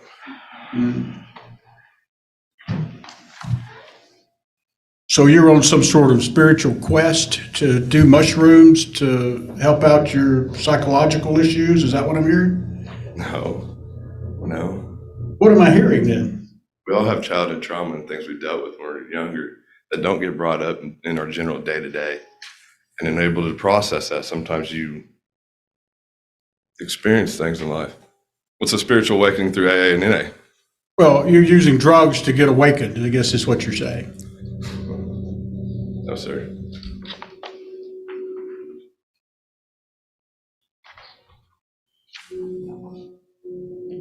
And you spend just about every night with Miss Valdez at her place? Yeah, most nights. You call that your home? Yeah. Yes, sir. That It where is you home. live? I walked in, it felt exactly like home. Is that where you live? No, I have an address at 2525 Leeville Pike. Do you pay any of the bills with Miss Valdez? Nope, we discussed it. Do y'all just have a deal where you bring in shrooms and drugs and things like that, and then you get a motorcycle? I'm going to object, Your Honor, as being argumentative. But Judge, that's a fair question. If he's bringing in shrooms to Miss Valdez, you know, is it one of these deals where you're bringing in shrooms to Miss Valdez and she's buying you a motorcycle or giving you a loan for a motorcycle?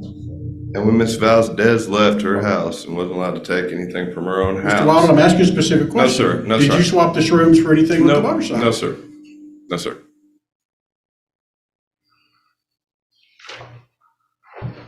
Is there a domestic abuse on your record? No. You sure about that? Yeah. You ever been arrested for domestic assault? Mm-mm. You ever been arrested or charged with any assaults? Mm-mm.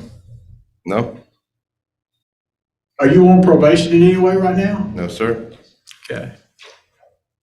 I'm sorry, what was your answer? No, sir. So what would you think that they would say at drug court if they knew you were taking shrooms right now? They'd probably recommend me to get some classes or do something like that. They'd ask what was actually, they'd probably ask me what was going on with me and why I was doing it first. And then I would explain it to them. And some people don't understand and don't agree with it. And some people do, and I don't abuse it. I'm not waking up every morning craving shrooms. You can't abuse it. I'm sorry, you can't abuse drugs? You can, but it doesn't do anything. If you microdose, it's actually proven to change the way your brain fires and can. You said you had 2 to 3 drinks a night, correct? 2 to 3 drinks every few nights. 2 to 3 drinks every 2 to 3 Let's nights? say 3 or 4 nights a week. Yeah. Okay, so it's 2 or 3 drinks, 3 to 4 nights a week now? That's what I said originally. Okay. If Ms. Valdez says more like 5 or 6, then would that be accurate? Somewhere in there. Y'all have a drink every night? What's that? Y'all drink every night? No, sir. You drink when the kids are there, correct? Because the kids are in bed, if they're there. I don't see the kids, but yes. You're sleeping in the same, apartment? Or is it a House. house? Yes, sir. House or apartment? House. You're sleeping in the same house with these kids every night? They're not there every night. Well, every night that they're there, are you sleeping with them in the same house? Not with them, but sleeping with Majority. the same house? Majority. You ever encourage Mrs. Valdez to get a knife Yeah. as the victor and go take home Be safe. the Yes. effing spoils? Yeah. Did you ever post that? Absolutely. What do you mean by that? Be safe. To watch her back. Look what's happening. You understand what your post said, to the victor comes the effing spoils. time to get out your knife. That's pretty close. Be prepared. Absolutely. You always be prepared. Bring home the spoils. What spoils are you talking about? Go out there for victory and win. Like Win what? Win life. Win it life. Don't be a victim. The victim of what? Anything. Anything. Anything. Don't have a victim's mentality. Don't be a victim. Yes, Are you aware that absolutely. she took a knife to the house of Mr. Valdez? Yeah, I was also aware she was backed into a corner and touched on too. Well, you're aware she took a knife, took your advice and did that. She wears a knife to work on Mondays and Fridays too. Why? She's out at dark. Look at her. Look how big she is. If somebody's backed you in a corner, wouldn't you protect yourself or tell your daughter to protect herself or your wife? You wouldn't?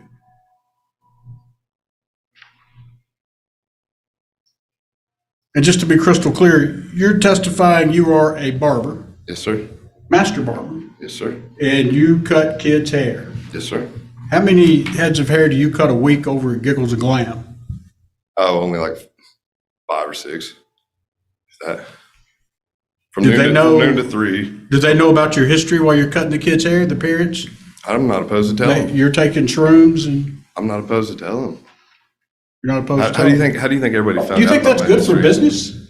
Absolutely. Somebody's come back that had a 3% chance of coming back and did. That did mushrooms last week? Am I shooting dope behind a trash can? No, sir. Am I stealing? Am I lying? Am I cheating? No. No, I'm not afraid to tell anybody what I've went through and what I've went through and where I'm at. Nothing further.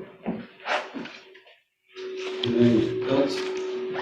Just real quick, when you said that you were having a few drinks while you were at Ms. Valdez's home, are you ever so inebriated that you can't help if anything? Object to the leading question. How intoxicated do you get when you're at Ms. The Valdez's rule on home? your objection sustained. Go ahead. How intoxicated do you get when you're at Ms. Valdez's home? I mean, it's 3 or 4 beers. It's not very intoxicated at all. I can coherently do anything I do generally. I could cut hair, I can talk, I can write, I can do math and calculus. I mean, like I don't get inebriated at all. It's not inebriation. Okay, thank you. Nothing further. Thank you. Well, not very intoxicated, but you are intoxicated. At my home, Well, if you're Well, calling Miss Valdez's home your home, yes. yeah, at home, yes. I'm not driving. I'm not putting kids in car. You're missing my I'm not even question. interacting with kids. You're not very intoxicated, but you are intoxicated is what your testimony is today with the children in the home, Miss Valdez. As intoxicated as 3 or 4 beers will get you. Nothing further. You testified a moment ago that you had been sober for 5 years, is that Yes, right? sir.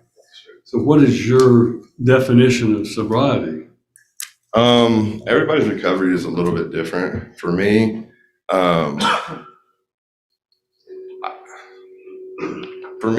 alcohol was never a problem.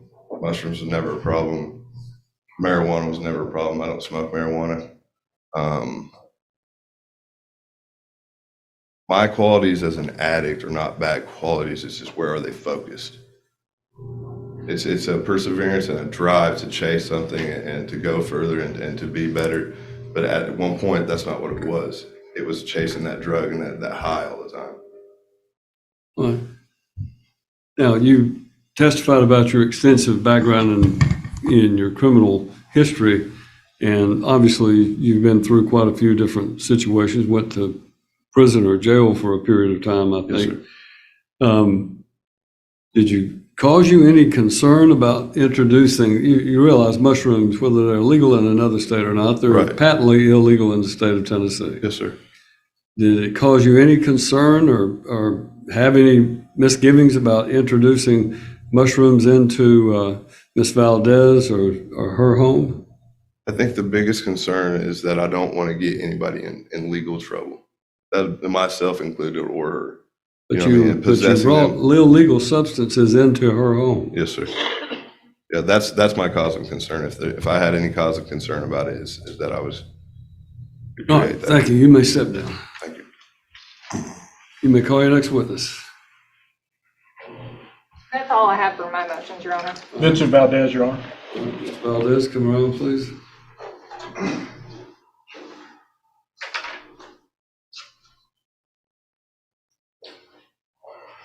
here, face the clerk, raise your right hand, please sworn. Do you solemnly swear or affirm to tell the truth, the whole truth, and nothing but the truth, so help you God?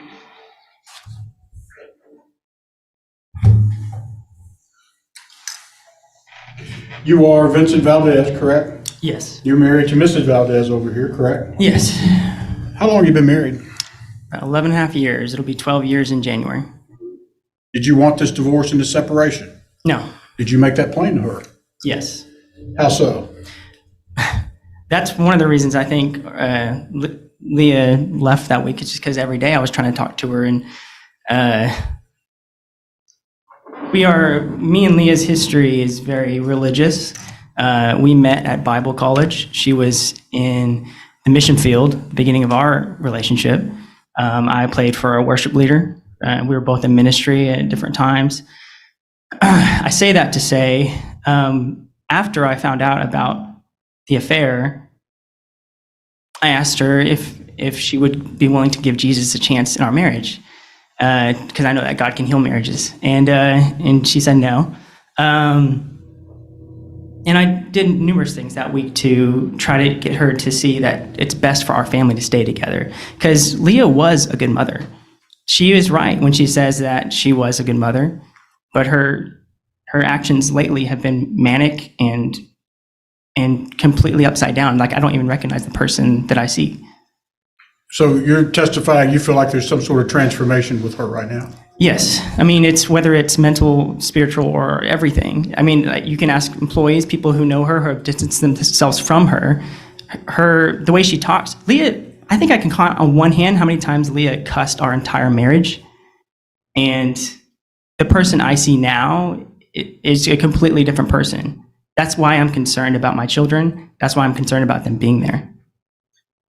How old are you? I am 34. How old is she? 35. What's your current address? 1004 Sycamore Ridge East, I'm sorry, go ahead. Burns, Tennessee 37029. And how long have you lived there?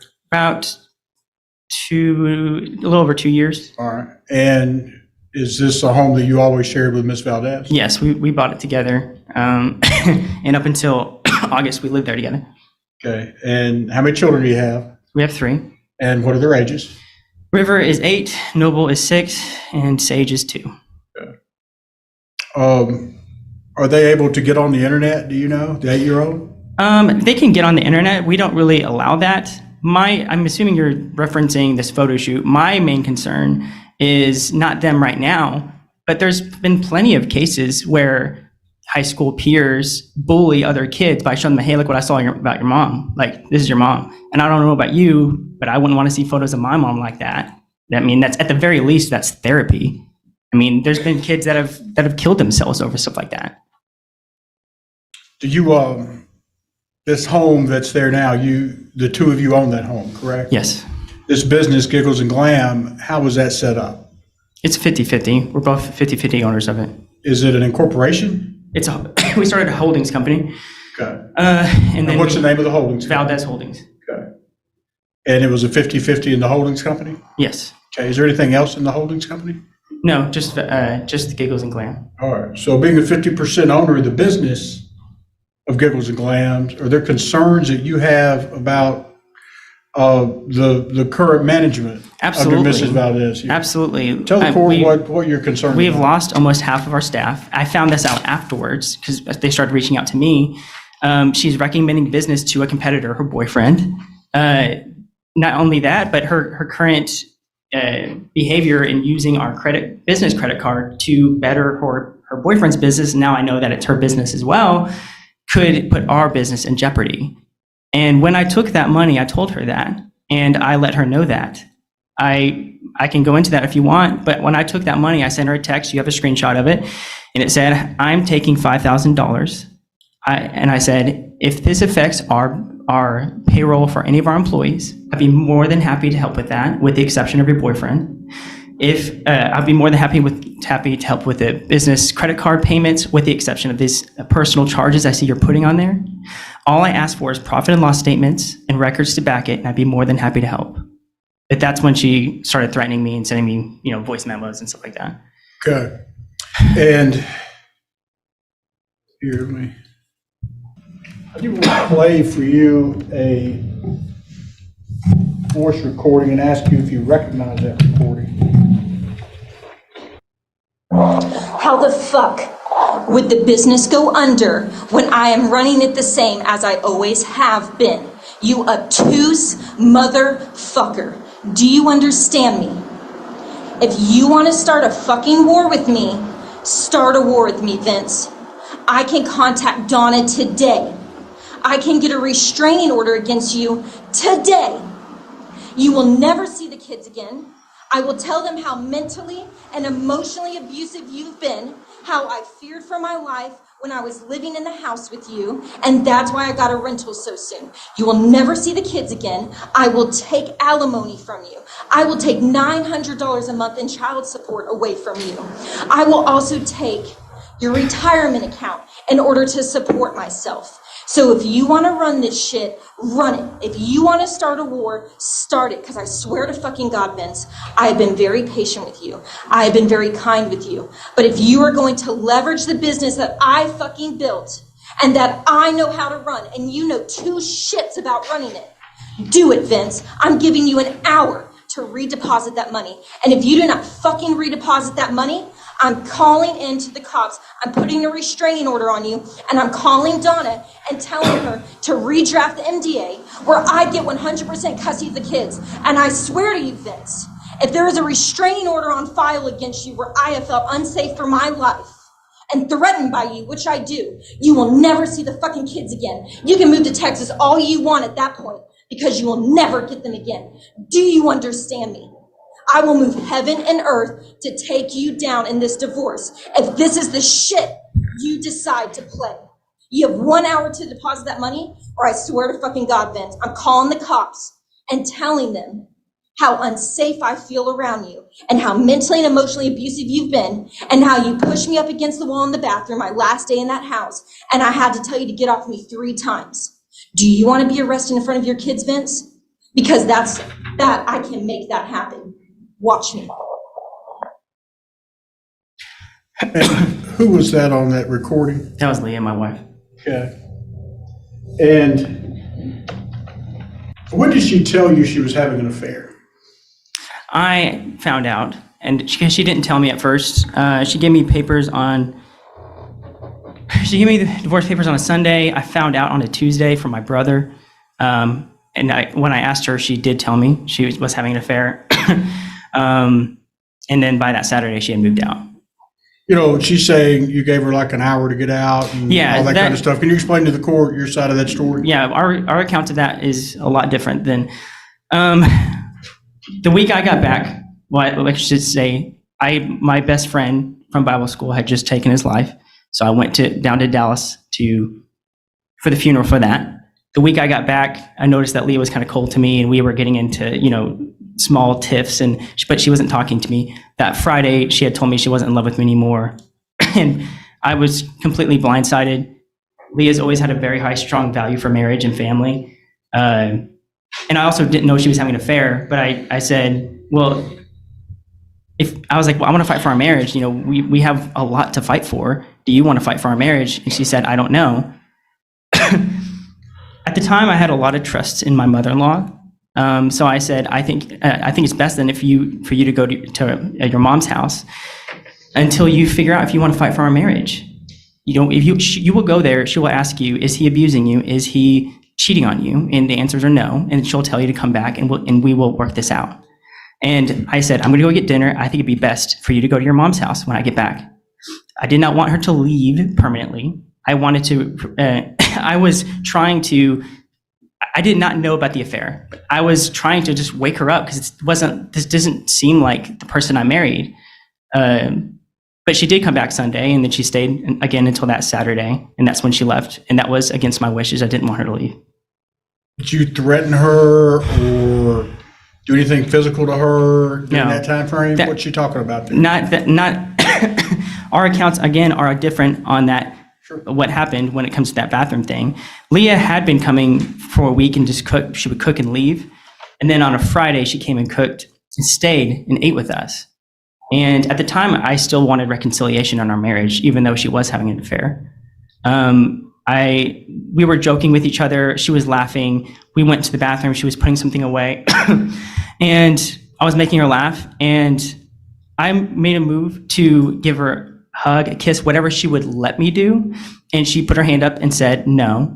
Our daughter was not standing right behind us. She was not looking at us. She was in the next room on an iPad, but she was not behind us.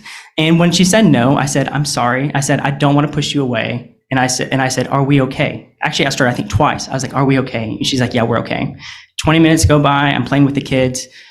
And she goes out and gets on the phone. I assumed it was her boyfriend, and now I know it is. As soon as she came in, completely different person, yelling at me, saying she's never coming back. And, that's my account of that story. And at that point, she left? Yes. And now, instead of her mother's, where do we know she went? Well, she was she was still sleeping at her new house. But I have never been physical with Leah in any way. I've never been violent towards her or sexually forceful towards her at any point. Again, our story is not this today. Me and Leah waited till marriage to have sex. Like our lives is not this.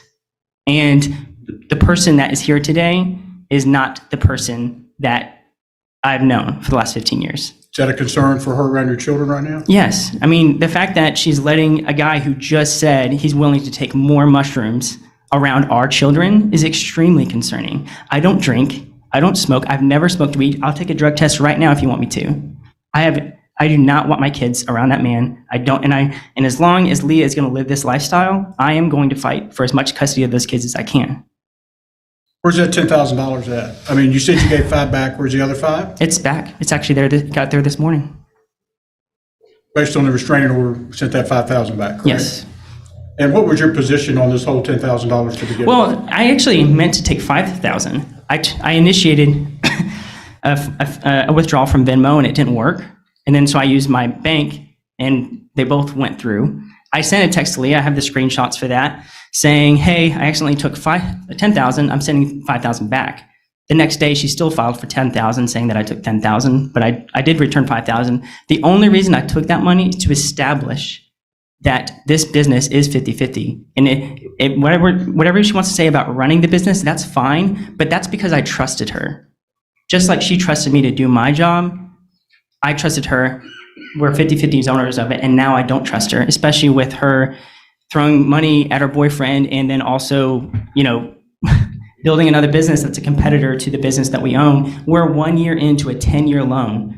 The loan payments are like crazy high because of interest rates. If that business goes under, I cannot afford it. I do not want that business to go under. I know that she and her boyfriend have testified, Leah and her boyfriend have testified that I'm trying to take the business down, but how would that benefit me? I would go bankrupt. What are your concerns with Mr. Walden at the business? Well, he's already run off 3 employees. So that's a concern right there. 3 employees? Yeah. Okay. And then on top of that, it's just not professional. Leah is completely blinded by this man. We do have a status quo at the salon that the girls have to keep up with a certain type of appearance. We are talking about a little kid salon where they do princess makeovers and, they do birthday parties in the back and stuff like that. The reason I didn't come around the business that much is because I'm not the face of little kid salon. Especially this man that she's with comes in with Crocs, a tank top that you can see his nipples through, and a vape machine. I don't think that's good for business, especially at a kid's salon. Leah is completely blinded by this man. He's completely taken advantage of her. Are you asking the court to reconsider, these business funds? She's getting $5,000 a day and have it under some sort of security for you? Well, right now, Leah has closed down, or she's moved all of our business funds to accounts with just her name on it, which I haven't even approached because the kids have been my number one priority. But legally, she can't keep me from the profits of our business. We're both 50-50 owners of it. But right now, I just have kind of let it slide. But to answer your question, I guess, sorry, what are you asking? Well, my question is, are you concerned about her new lifestyle and her management with this business? Yeah, absolutely. And how so? Well, she's careless. I mean, she's given me like crazy amounts of like stuff to use in court because she's so careless. She's being careless with me. She's been careless with the kids. She has proved over the last month and a half that the kids' safety, health, and happiness is not her top priority. It might be a priority, but it is not her top priority. So the kids, you've heard me talk about and ask her during that time frame of 33 days. Yeah. What's your testimony as to how long you had how many nights you had the children? I've counted. Every time they come to my house, I have a note in my phone and I put down the dates. So how you got to that number is that's what I gave you. I gave you the dates that they were with me. Last Saturday, or this past weekend, she asked me, she usually is supposed to have them on Saturdays. This past weekend, she asked me to take them because she was going on a trip with her boyfriend. The Saturday before that, she asked me to take them. She's also asked me to take them this coming up Saturday as well. And she asked me to take them tomorrow, which is supposed to be her day, because she was going on some kind of trip, but I guess that got canceled. Every time she asks me, I always say yes, because I don't want them over there. And I have never asked her to take our kids, when I'm supposed to be having them. Can you give the court a ballpark figure how many days, actually 20 have had them out of those 33 days? 26 is what we came up with my notes. So 26 of the 33 days they were with you.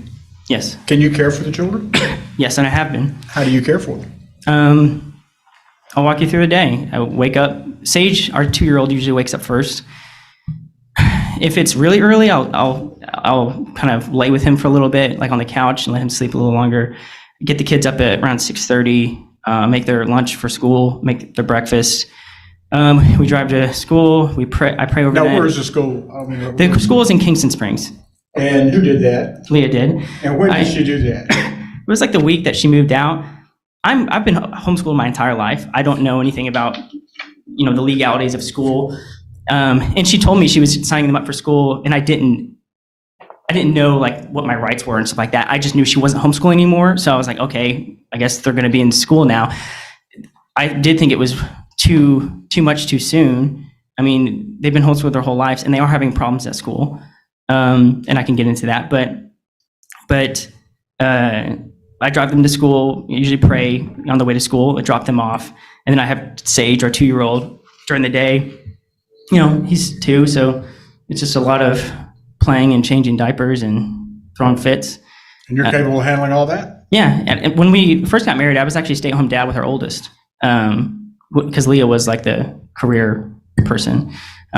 So I'm one of 5 kids. I was homeschooled, and my younger siblings are quite younger than me, so I've been around kids a lot. But obviously, I don't wish to be a single dad, but I do think right now it's the best thing for our children. That doorbell video, she testified about some things that maybe you were saying or whatnot. Can you tell the court about your side of that story? Yeah, Leah said that I think the way she said it is I just went in there and just said what I wanted to say. That's not true. We sat down before we talked to the kids. I talked to 2 different counselors. How do you talk to kids about divorce? And they both told me the same thing. You need to be honest with them. I'm going to object, Your Honor, hearsay. Well, its objection is to hearsay, Mr. Hawley. I think it's kind of non-hearsay. It's not offered for the truth of the matter asserted. The stuff is showing what he's done. I don't believe it is being offered to prove the truth of the matter. It's more showing why he took certain action or why he takes certain attitudes. Overruled. The counselors told me to be honest with the kids, to say it in a way that they would understand it, to say, Mommy and Daddy are having issues. When mommies and daddies have issues, we have to take turns with kids, because kids understand taking turns. And me and Mommy both love you. We're going to be okay as a family. But right now, this is what we have to do. And I ran it by Leah before we did it, because she wanted to lie to them and not tell them the truth. And I said, this is what the counselors say. And she agreed to it. And then when we did do it, our oldest did, have a huge episode. He went up to his stairs, locked himself in his room, and said, I don't want this. And he told me, Daddy, I'd rather be homeless than our family be torn apart. And then you saw him crying in the driveway. But I did not do anything that was, just off the top of my head. I had told Leah before we had that conversation, that was one of the last times I said, Leah, is there any pathway towards reconciliation? Because I would rather cut my foot off right now than have this conversation with our kids. I was not trying to hurt them. This entire time, I've been trying to protect protect our children from the trauma that is inevitable. Where do you work? I work for a running shoe company called Ultra. It's owned by VF, Vanity Fair. They own like the North Face, Smartwool, JanSport. What's your job title? I'm a sales rep. I'm in charge of Tennessee, Kentucky, and like half of Mississippi. What would you say your monthly income is?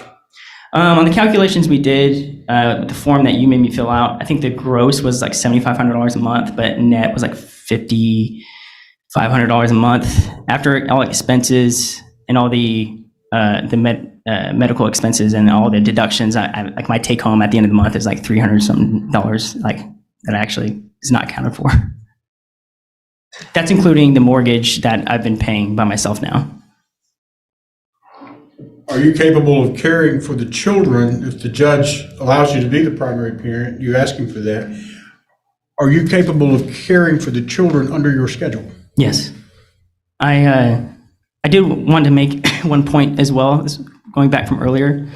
I have not, besides that money I took out a few weeks ago, that was targeted. It wasn't just me doing something out of nowhere. I have not seen profits from our business that Leah is living off of since June profits.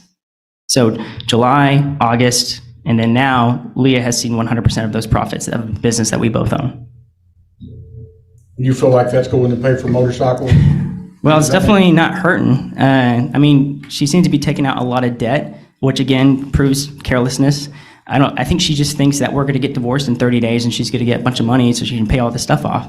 But, you know, I think giving almost $4,000 to a man and also planning your whole life around a man you've known for 2 months with the history that he has is very careless. Have you learned now that when your kids are there, he's spending the night? Did you know that? No, well, I figured because he posts photos of her house and it's at night and it's when the kids are there. So I guess, yeah, the answer is yes, I knew.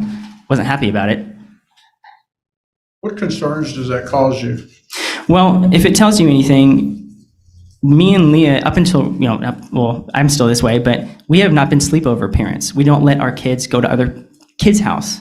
We are very, very, very protective of our children. Earlier, even this year, we as you do when you're talking to your spouse, Leah would say things like, if something ever happened to you, I don't think I would get remarried while the kids are in the house because I wouldn't trust any other man around our kids. And now she's choosing this man to potentially trust around our kids. And again, that just, to me, it shows a complete change in, moral character. The only things I know about him is what I've learned today. He has a history of, not a great history. He is okay with smoking in the car that my kids drive in, and his moral compass is broken because he's knowingly sleeping with a married woman. And to me, as a father, that's enough for me to say, I don't want my kids around you.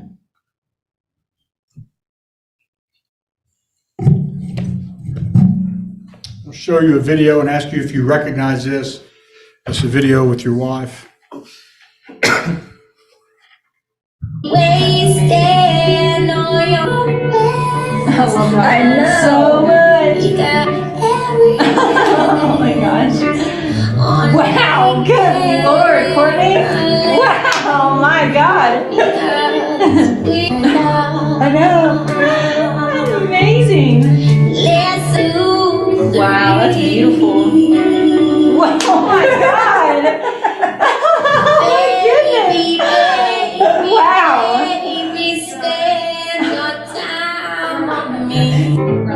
I'm sorry.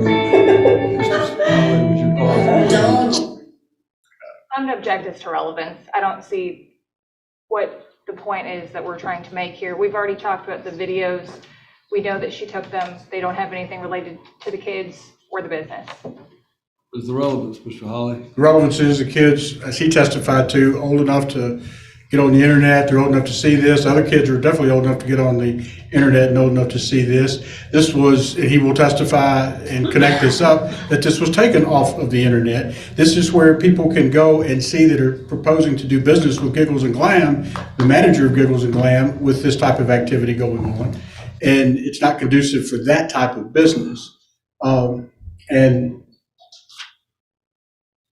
the funds that she spent on this, she testified she spent approximately $2,800. But yet, when we start to add some of this math up like we're gonna do, none of that adds up unless you take the profits of Giggles and Glam, which is half his, to do this type of activity.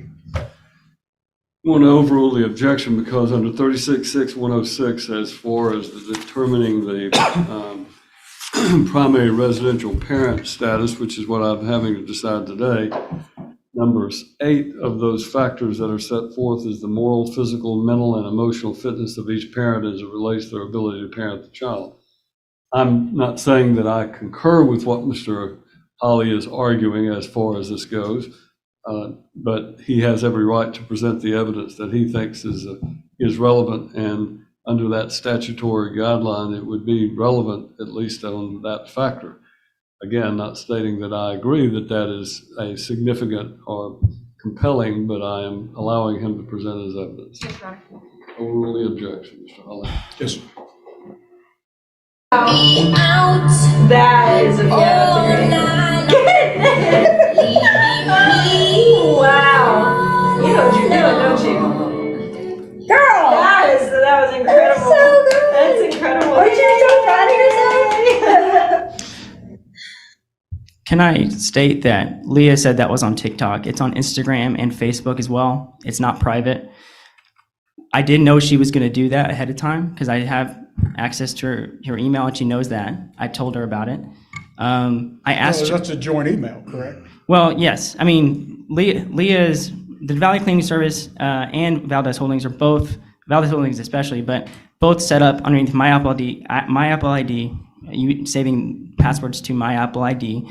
Also, my personal email is the backup for the Valley Cleaning Service. I only know that because when she changes her email, I can see it, and they ask me, is it okay that this email has been changed? So they are connected. But when this photo shoot happened, I asked her, could you please keep this private? I know you're going to do it, and I know you're probably going to hand it to your boyfriend, which I'm not happy about. But can you please keep this private for the safety of our children? Don't let the studio post those publicly because I don't want our kids seeing this in the future. And obviously, she did not listen to me. You saw that post that I introduced earlier where Mr. Walden had said, get the knives out, time for war. Yeah. How did you take that as a threat? Well, definitely didn't make me feel good, but yeah, I don't know him. And what I do know of him, obviously, when something like that is posted, it doesn't usually make you feel good, especially with Leah's erratic behavior lately. When she came to the house with the cops, she told me she was coming to the house, and I asked her, would you please come tomorrow morning because our kids are here, and I don't want them to experience this. And she didn't listen to me, which to me, again, proves that health, safety, and happiness of our children is not her top priority. And when she came, the officers, I forgot what's called a civil something, they told me it's usually used for the spouse to come and get clothing, articles, things that are necessities. And when Leah came, all she was looking for was guns. She wanted my guns in the house. And she left empty-handed. But because when she tried to pick them up, the officers were like, no. So she didn't, what did she ask for specifically when she was in the house? She came in the house. First thing she went for is I have a vault next to my bed with a little key, little number thing so the kids can't get into it. She tried opening it, but I had changed the combination because I assumed that she was going to do this, which I think is crazy because first thing about, I am around police a lot just because of hobbies and stuff like that. But first thing, number one rule around police is don't grab a loaded weapon and brandish it in front of police. But luckily, she couldn't get into it, so she just picked up the whole vault and started to walk out. And I said, you can't take that. It's registered to me. And the officers were like, yeah, no. And then she was like, okay, well, where's your AR-15? And so she went to go look for my AR-15. And she was only looking for guns when she came to the house, which is extremely concerning for me. There's multiple reasons why you would do that, but none of them are good. I mean, did she want any of the kids' stuff? She want any of her clothes? No, you saw in the video, Noble went up to her to hug her. It's like Leah couldn't even see Noble. She walked right past her. Noble, our daughter, our 6-year-old. What have you witnessed as far as the separation goes with the children, the younger ones like that? Has it been hard on them? And if so, how? Yeah, it's in different ways. The most visible is our oldest, our 8-year-old. Every week he asks me like why me and mommy can't be together. And you gotta know like their whole lives they've been homeschooled. You know, if they get sick or like they're having a rough day, they just relax with mommy. But they've been majority with me. And when, you know, our daughter's having a hard time in school. We had a parent-teacher conference last week, and they told us that Noble's been crying a lot at school. She's just not used to it, and it's so much change. I have to think it's extremely exhausting to go from being homeschooled to now you're in school, and now you're going at daddy's house, and then, you know, is mommy coming tomorrow? I don't know. They asked me that today. You know, are we going to be with mommy Saturday? I don't know. Like, I don't say that, but in my mind, I'm like, well, I don't know. Like, depends on if she has plans with her boyfriend or not. Obviously, I'm not gonna say that to my kids, but it's exhausting for them. Our 2-year-old can't sleep at her house unless he's sleeping with his older brother because he's not used to it. There was times when our 8-year-old and 6-year-old went on a camping trip with her grandpa, and she gave me our 2-year-old on days when I normally wouldn't have him because he can't sleep at her house. He's used to sleeping at our house. That was during the separation, correct? Yes. Yeah. So today you're asking the court to allow you to be the primary parent, Yes. to be in control of the children, right? Yes. And to let her have a reasonable visitation, Yeah. something around every other weekend or something of that nature. Yes. And quite frankly, that's about all she's been doing, correct, according to your testimony? Well, I mean, it's off and on. I mean, it's not consistent. The weekends Saturdays specifically have been the day where she usually passes them off to me. And when she does pass them off to you, does she tell you what she's doing? Well, I asked her, she was supposed to go somewhere tomorrow, and she asked if I could take the kids. And that's the first time I asked, because every time I try to delve into her life at all, she just gets mad at me, or she sends me a threatening text or something. But the first time I did ask was about tomorrow, and I was like, well, where are you going tomorrow? And she's like, that's none of your business. And so I'm like, okay, I'll take the kids. Like, are you asking to have no contact with Mr. Wilden? absolutely.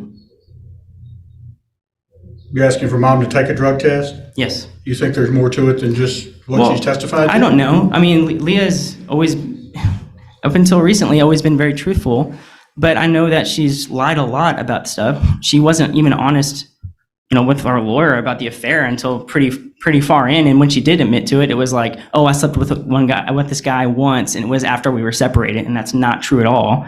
So if she's admitting to taking, you know, mushrooms once, how do I know that's the truth? So you're asking for mom not to be able to drink alcohol or use illegal narcotics while on her visitations? I think that's a pretty simple thing to do around kids, is not to drink alcohol. I mean, unless you're an alcoholic, you cannot drink alcohol when you're with the kids. She's already agreed to the possession of the marital residence. I also don't want our kids coming home smelling like cigarettes anymore. Explain that to the court. Well, there's been plenty of times when I saw ashes on the side of her door, and the first thing I smelled is smoke. And I asked, like, Leah, have you been smoking? No. Well, I was like, do you let your boyfriend smoke in the car? She said, yes. Well, I was like, well, do you think you could not let him do that? We got a 2-year-old, a 6-year-old, and an 8-year-old. Our 2-year-old sleep with his little blankie every night that he's attached to. He won't sleep without it. There've been numerous times when they come to my house, I have to wash the blanket because it smells like cigarettes. And obviously that's not preferable. The Leah that I knew, if we let our kids go somewhere like with her dad or something like that, her dad doesn't smoke, but if they came home smelling like cigarettes, that would have been it. You know, no more time with grandpa. But her boyfriend takes priority over even them. Has she been a smoker? No, not that I know of. You're saying she just started that? Well, I don't think she's smoking, but I don't. At the same time, I don't know. I also didn't think she was taking any kind of illegal drugs either. But now, as far as the marital residence goes, you've asked for the exclusive possession, and do you feel like she's got everything out of the house that she will need as far as personal items, or the only thing I know of that she wants is a dresser. And, you know, if she wants to come take that, that's fine, because it was a gift to her. I prefer her not to bring her boyfriend with her to take it, though, because I don't want him at the house. Okay. And you talked to me about changing the locks, correct? I did, yeah. Whenever she sent me that threatening voice memo, she also sent me other threatening texts. You know, And you did change the locks. I did change the locks, and I sent her a text, and I said, hey, I changed the locks. If you need to come by and get anything, I will gladly let you in. You just need to let me know. And that's when she came with the cops. And that was based on my advice to you, correct? Yes.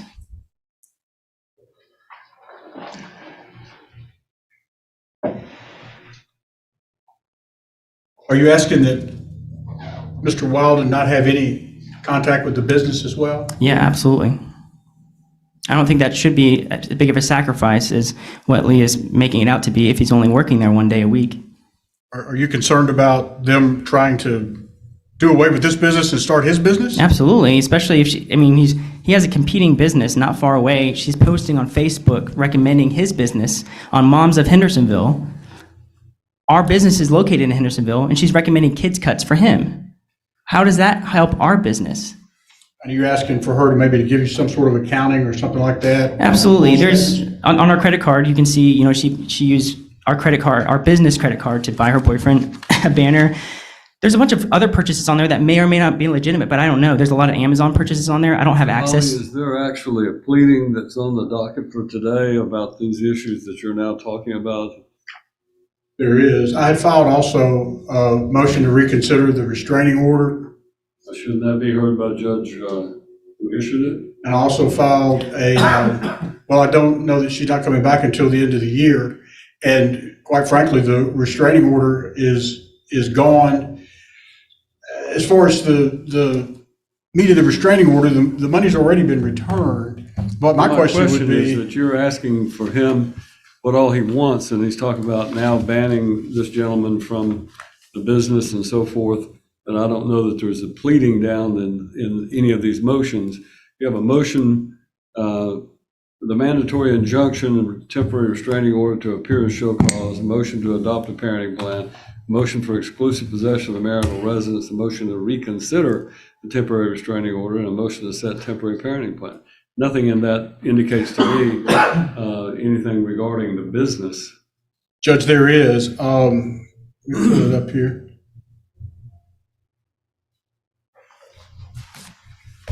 I had filed a motion, it's entitled Motion for Ex Parte Restraining Order.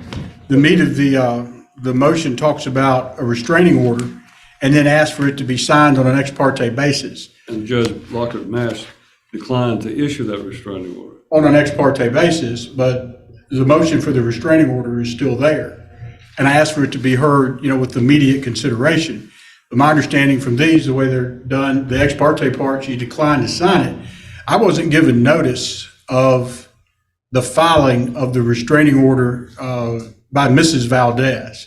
What I got in, and we had talked on the phone, Ms. Tees and I had talked on the phone. She knew well that I represented her, and I didn't get a notice of that as it went into the court. I got a notice of it as it came out signed. And then I filed these things. You know, I questioned if, you know, Judge Lockhart-Mash didn't get the other side of the story, if she would have looked at my pleadings, if she would have even signed this restraining order. I'm simply trying to identify what we're hearing today. And if you're saying that your motion for ex parte restraining order is set for today, I don't have it on the docket, but it is a part of the file. I just didn't see a notice of hearing on it. Well, if you look at the notice of hearing, what I did say was,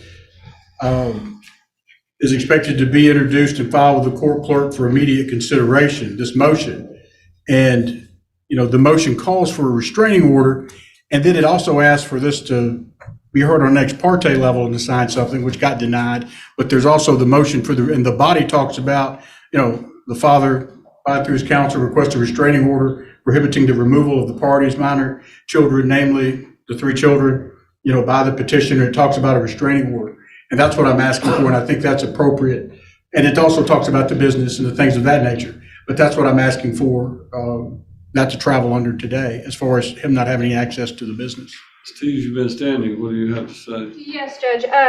This motion was specifically for an ex parte restraining order, and it was denied. So I don't believe Mr. Hawley can go forward on a motion that has already been denied.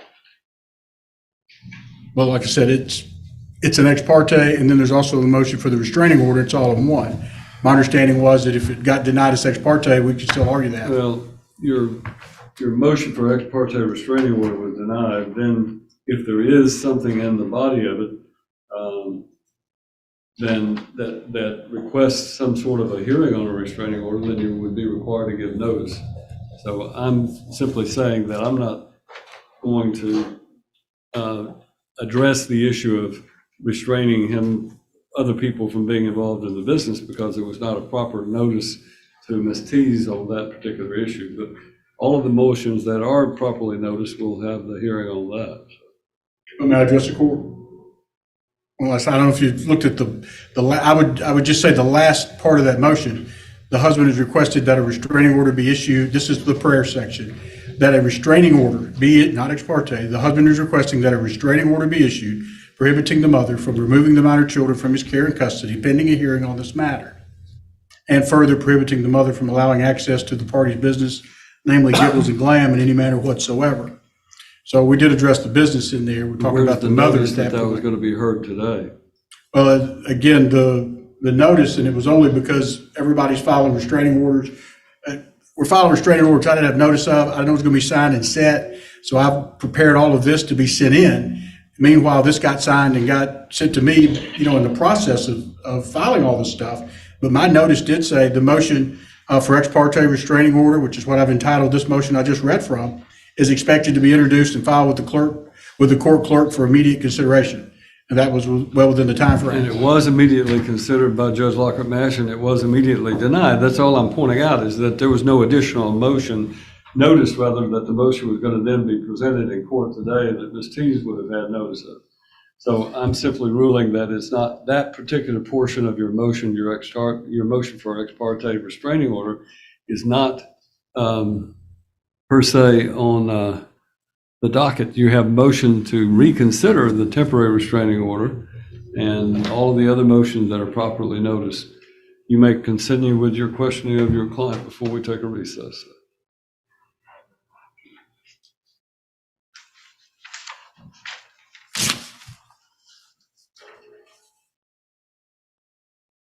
That's all I had, Judge.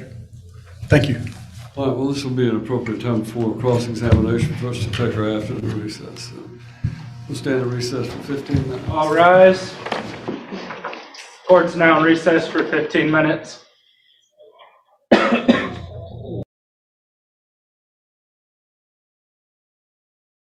Speculation. Well, I mean, I know for a fact that the salon wasn't open until 1:30 a few days over the last couple of weeks, maybe more. And I would say that's lost profits.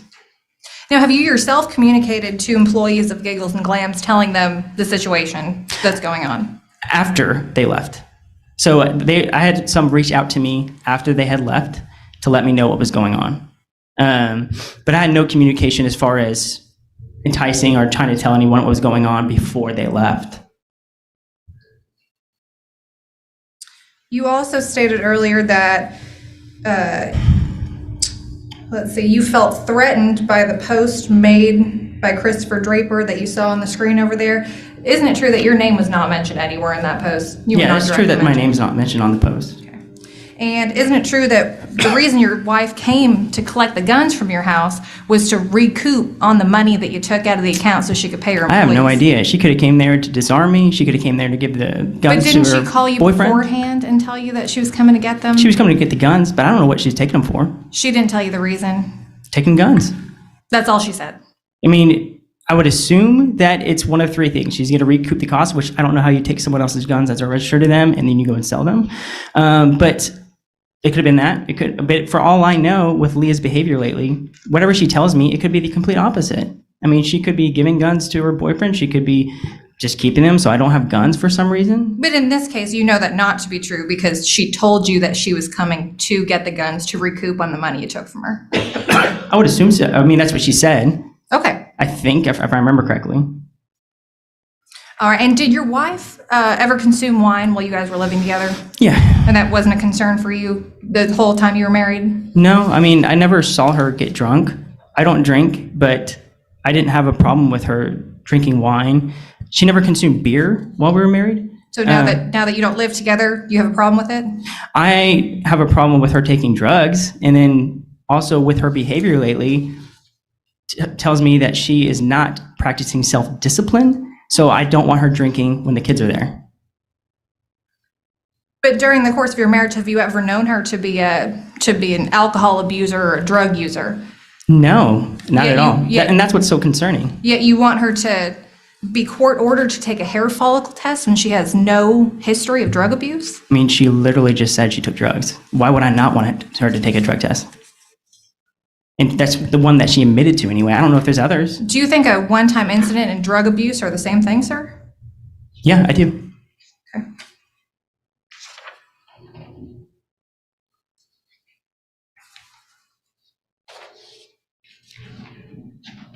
Do you have any idea how to pay the employees of Giggles and Glam? Not currently.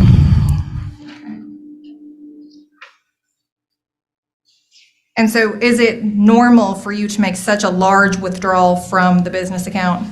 We don't think we've ever taken 10,000. Again, the goal was to take 5,000. We've definitely taken 5,000 from the business. We've taken up to, I think, 7,000 or 8,000 a month from the business. Like I said, it's not normal for me not to take money from the business for months at a time. Every month, I withdrew money from our business.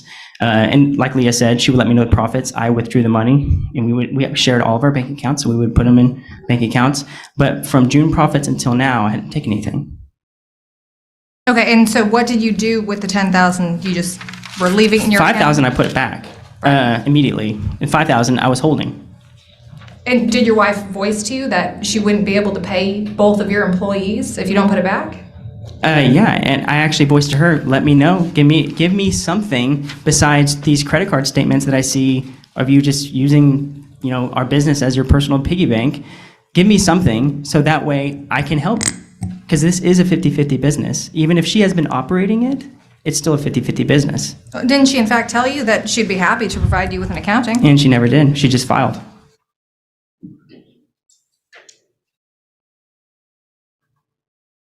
All right. Since your wife moved out of the marital residence, have your children been harmed in any way physically? No. Okay. Not that I know of anyway. Since she's moved out, I mean, we've seen one video of your child crying. Does your child cry every single night? No, it doesn't cry every single night. I think it's pretty common knowledge that divorce causes trauma to children, even if they're not crying every night. Right. So you're saying that this is not unique for children to be upset about a divorce? No, it's not unique. I think that this divorce is unique. I don't think it's normal. I wouldn't say it's normal to be having an affair with a felon, and the father to be concerned about that. But your child was not crying about the affair with the felon, right? They were just Yeah. crying that you guys are getting divorced. Yeah, absolutely. Okay. All right, Judge, I have nothing further. All right. Let me ask you this question. Let's take Mr. Wilding out of the scenario. You said she was the primary caregiver and she was a pretty good mother during the time you and she were married. Take Yeah. Mr. Wilding out of the situation. What concerns do you have about her being able to take care of the children? That is the majority of the concern. I mean, the behavior change is also concerning, but I do think most of that comes with her connection with Mr. Wilden. Like I said, Leah's whole personality, everything about her has changed in the last month and a half. How old are you? I'm 34. And are you the same person you were when you were 18? I'm not, but it's a drastic change in such a short amount of time. Well, trust me, when you get to be my age, that you're not the same person you were when you were your age right now. That life is full of changes, and sometimes people stay the course and they continue on in the same situation, even though they may change. Other times they change because something becomes more important than others. Yeah, I think that's happened. I think that her relationship with Mr. Wilden has become more important than other things. What? Anything further? Well, you said Ms. Tees talked to you about the children not being harmed. Is it fair to say they're not harmed? There's not been any neglect? Because they spent since the separation, the majority of the time with you. Yeah. I mean, this has not been 50-50 since the time of the separation, has it? No. I mean, you heard her say 65-35. What percentage would you put on there as far as you having the kids and now her being a mother? I would say on a conservative side, maybe 75 on my end, but probably closer to 80, 85. And again, you all had talked about 50-50, correct? Yeah. And when you say 75 to 85% with you, was that by any great declaration that you made? No, it was because I didn't, at the time, up until now, I didn't have the power to keep the kids away from her. Anytime that I was given extra with them is because she gave them to me. Your concern with your children now, I think you testified, was her using drugs and drinking, correct? Yeah, in her relationship with Mr. Wilden.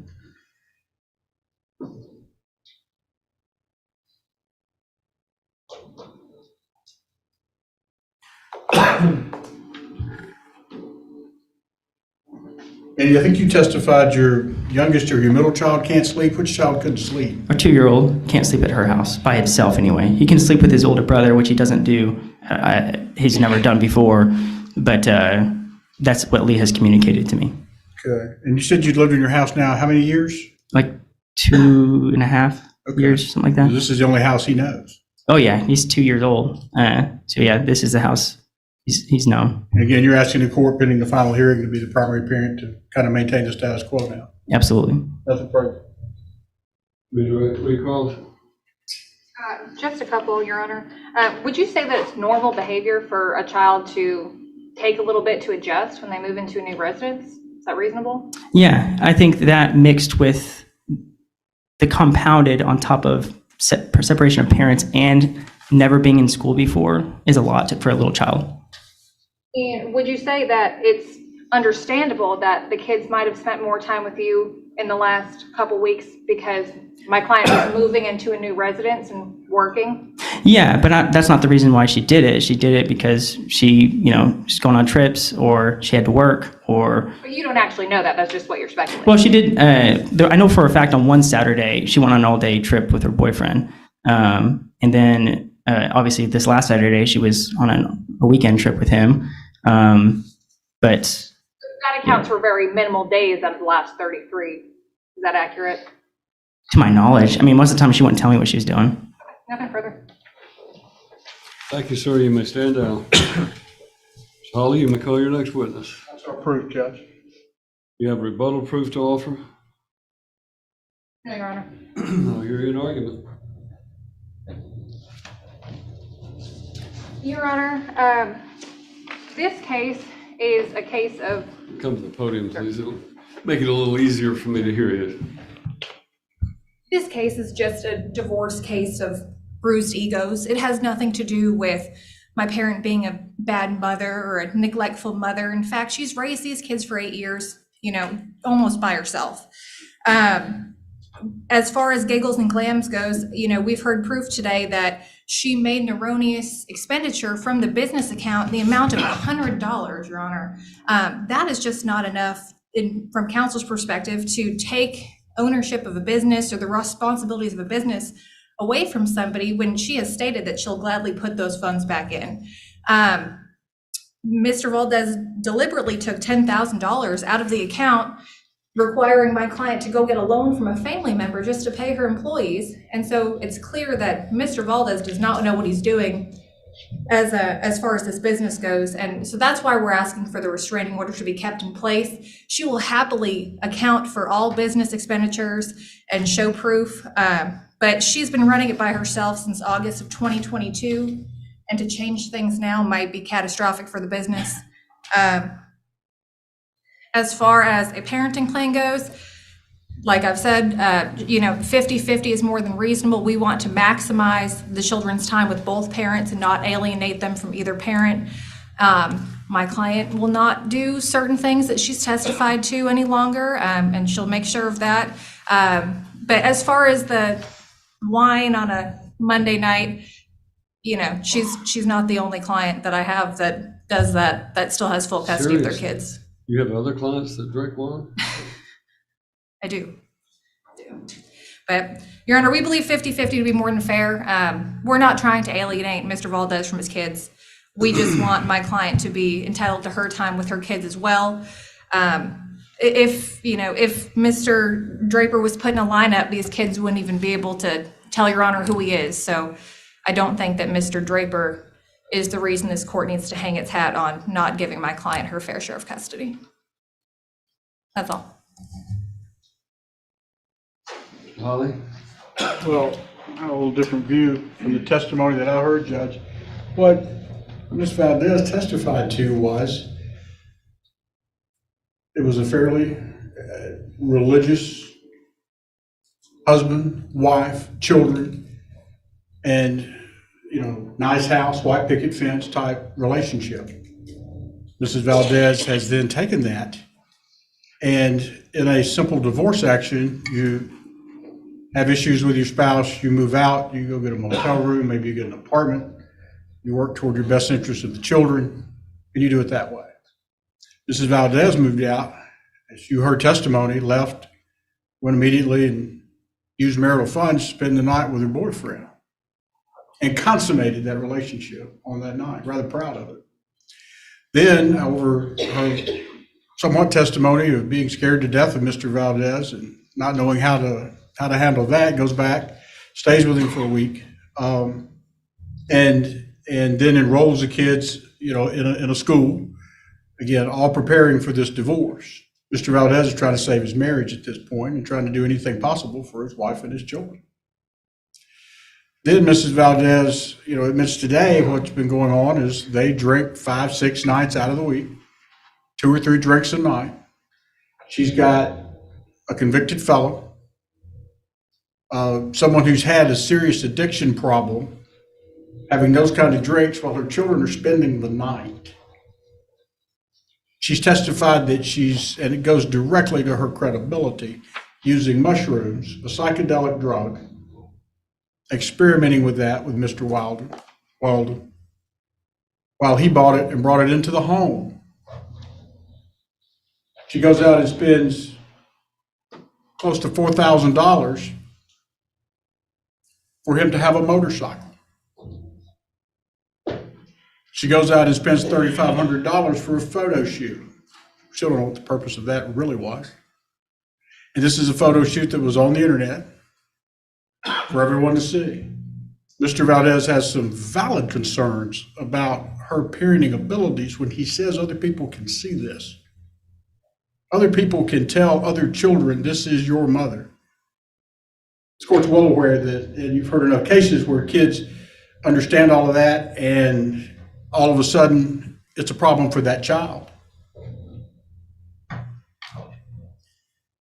She's going through some sort of crisis that doesn't involve her children because she's left these children.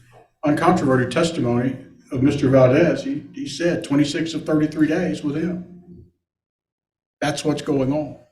You've heard him testify, it's been a 50-50 split for the most part anyway. And his entire life is spent with his marriage and his children. That's just not the case with Mrs. Valdez right now. That's a drastic turn. That's a 90 degree, 180 degree change as to how she functions. And I think there's something going on here. Either she's having some serious issues herself, maybe she likes bad boys, I don't know. But she's got other things on her mind than these children. I urge you to remember back to that tape where she came into the house. Mr. Valdez saw it and he testified. She didn't spend 2 seconds with her daughter. Walked off in search of guns. I mean, that was her reason. Her daughter's trying to hug her and she walks off. She's just got something else on her mind rather than these kids. They're not the paramount decisions that she's going to be making in their best interest.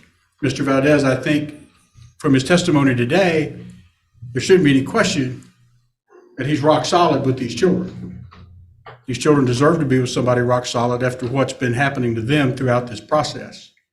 And the fact that she even thought it would be somewhat okay to have him sleeping in the same house with these children while they're conducting this type of activity.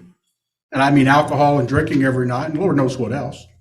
I mean, she admitted to the mushrooms, but again, we really request a drug test so we can get down to the bottom of what's going on. Mr. Valdez will pay for it. It's like everything else with the motorcycle and the photo shoot and all the other monies that have been going out by Mrs. Valdez. It's still marital money, but I mean, he's willing to pay for it, and he'll take one, no problem at all. I think we've kind of agreed to the motion for exclusive possession of the marital residence, and we are asking for that. As far as the $10,000 goes, it wasn't about taking the $10,000 to go spend it or live on, to take it away from her.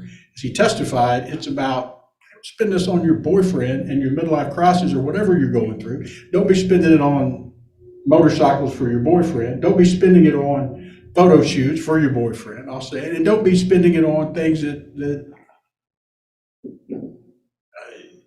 have absolutely no bearing on the children or anything else that you have been working for this entire time. Again, I think Mr. Valdez is a rock-solid choice for these children. I think Your Honor has seen that today. We're asking for her to have a reasonable visitation. The $10,000, we're asking for an accounting, maybe a monthly accounting of what that's used for. Obviously, she's gotten the 5 back. She's gotten the other 5 back. We followed the order and got it returned.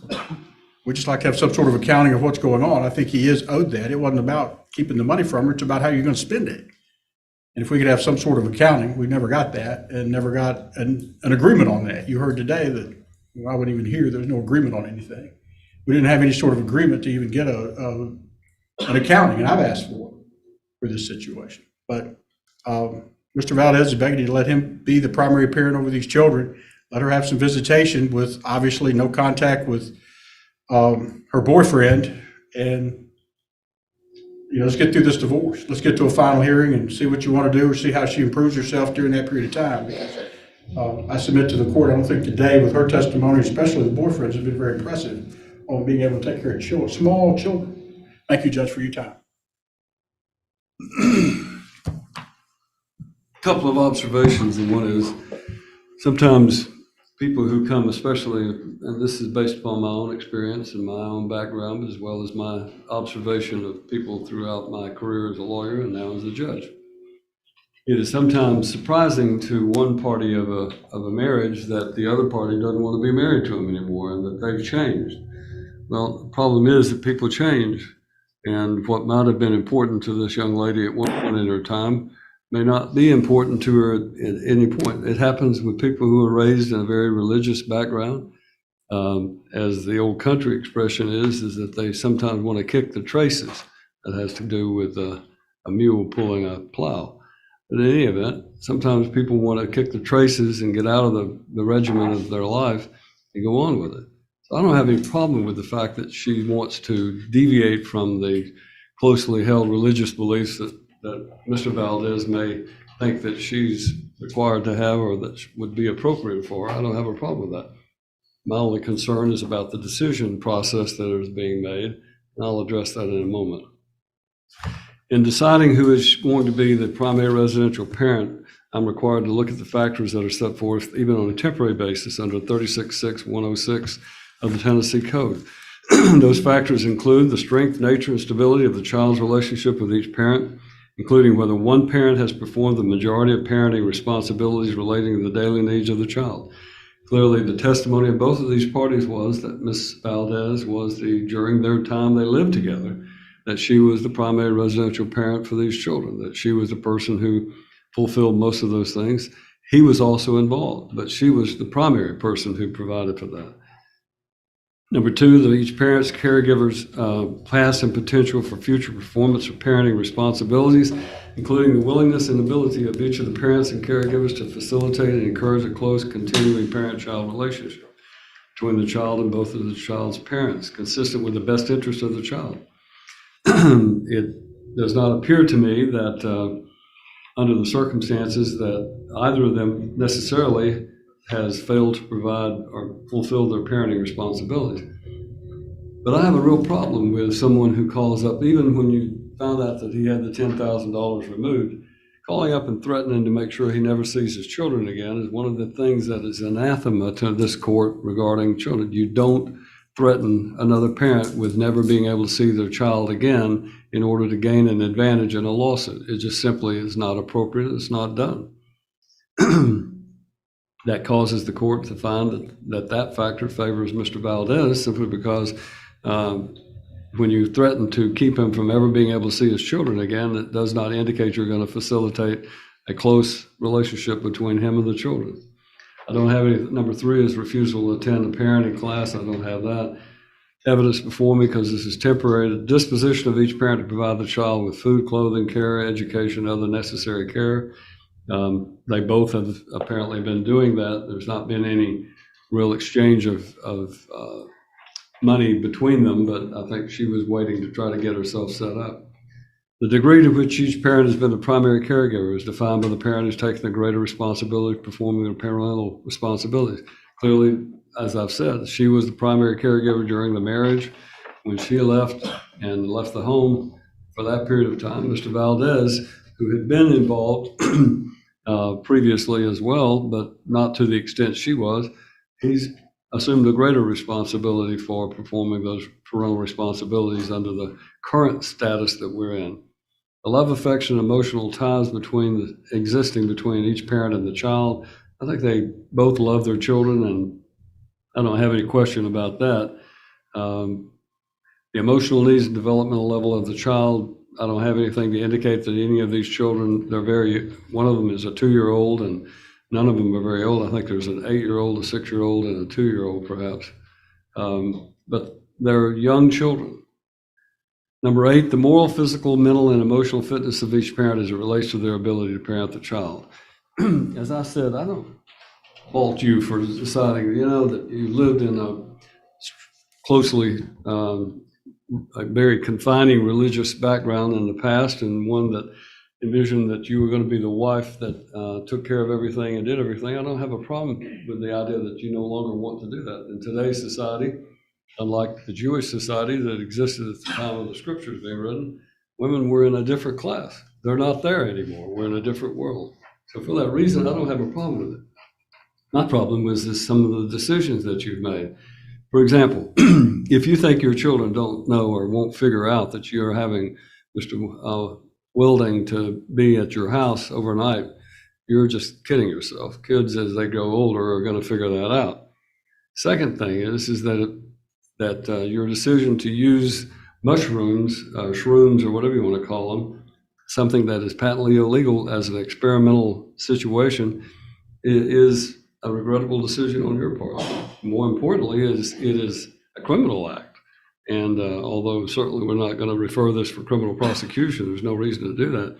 It clearly shows that there's some either maturity lacking on your part or a moral problem that prevents you from being able to recognize how wrong that really is when you're supposed to be parenting 3 young children. And I don't care whether they're legal or not legal in the city of Denver, Colorado, or anywhere else in the world. I think we're looking at the laws of the state of Tennessee.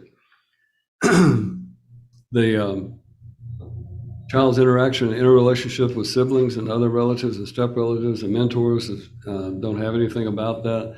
The importance of continuity of the child's life, the length of time the child has lived in a stable, satisfactory environment don't show that there's really, I think the children have been used to having both parents and now they're suddenly in the middle of it. This is a temporary situation, so I don't really think that applies.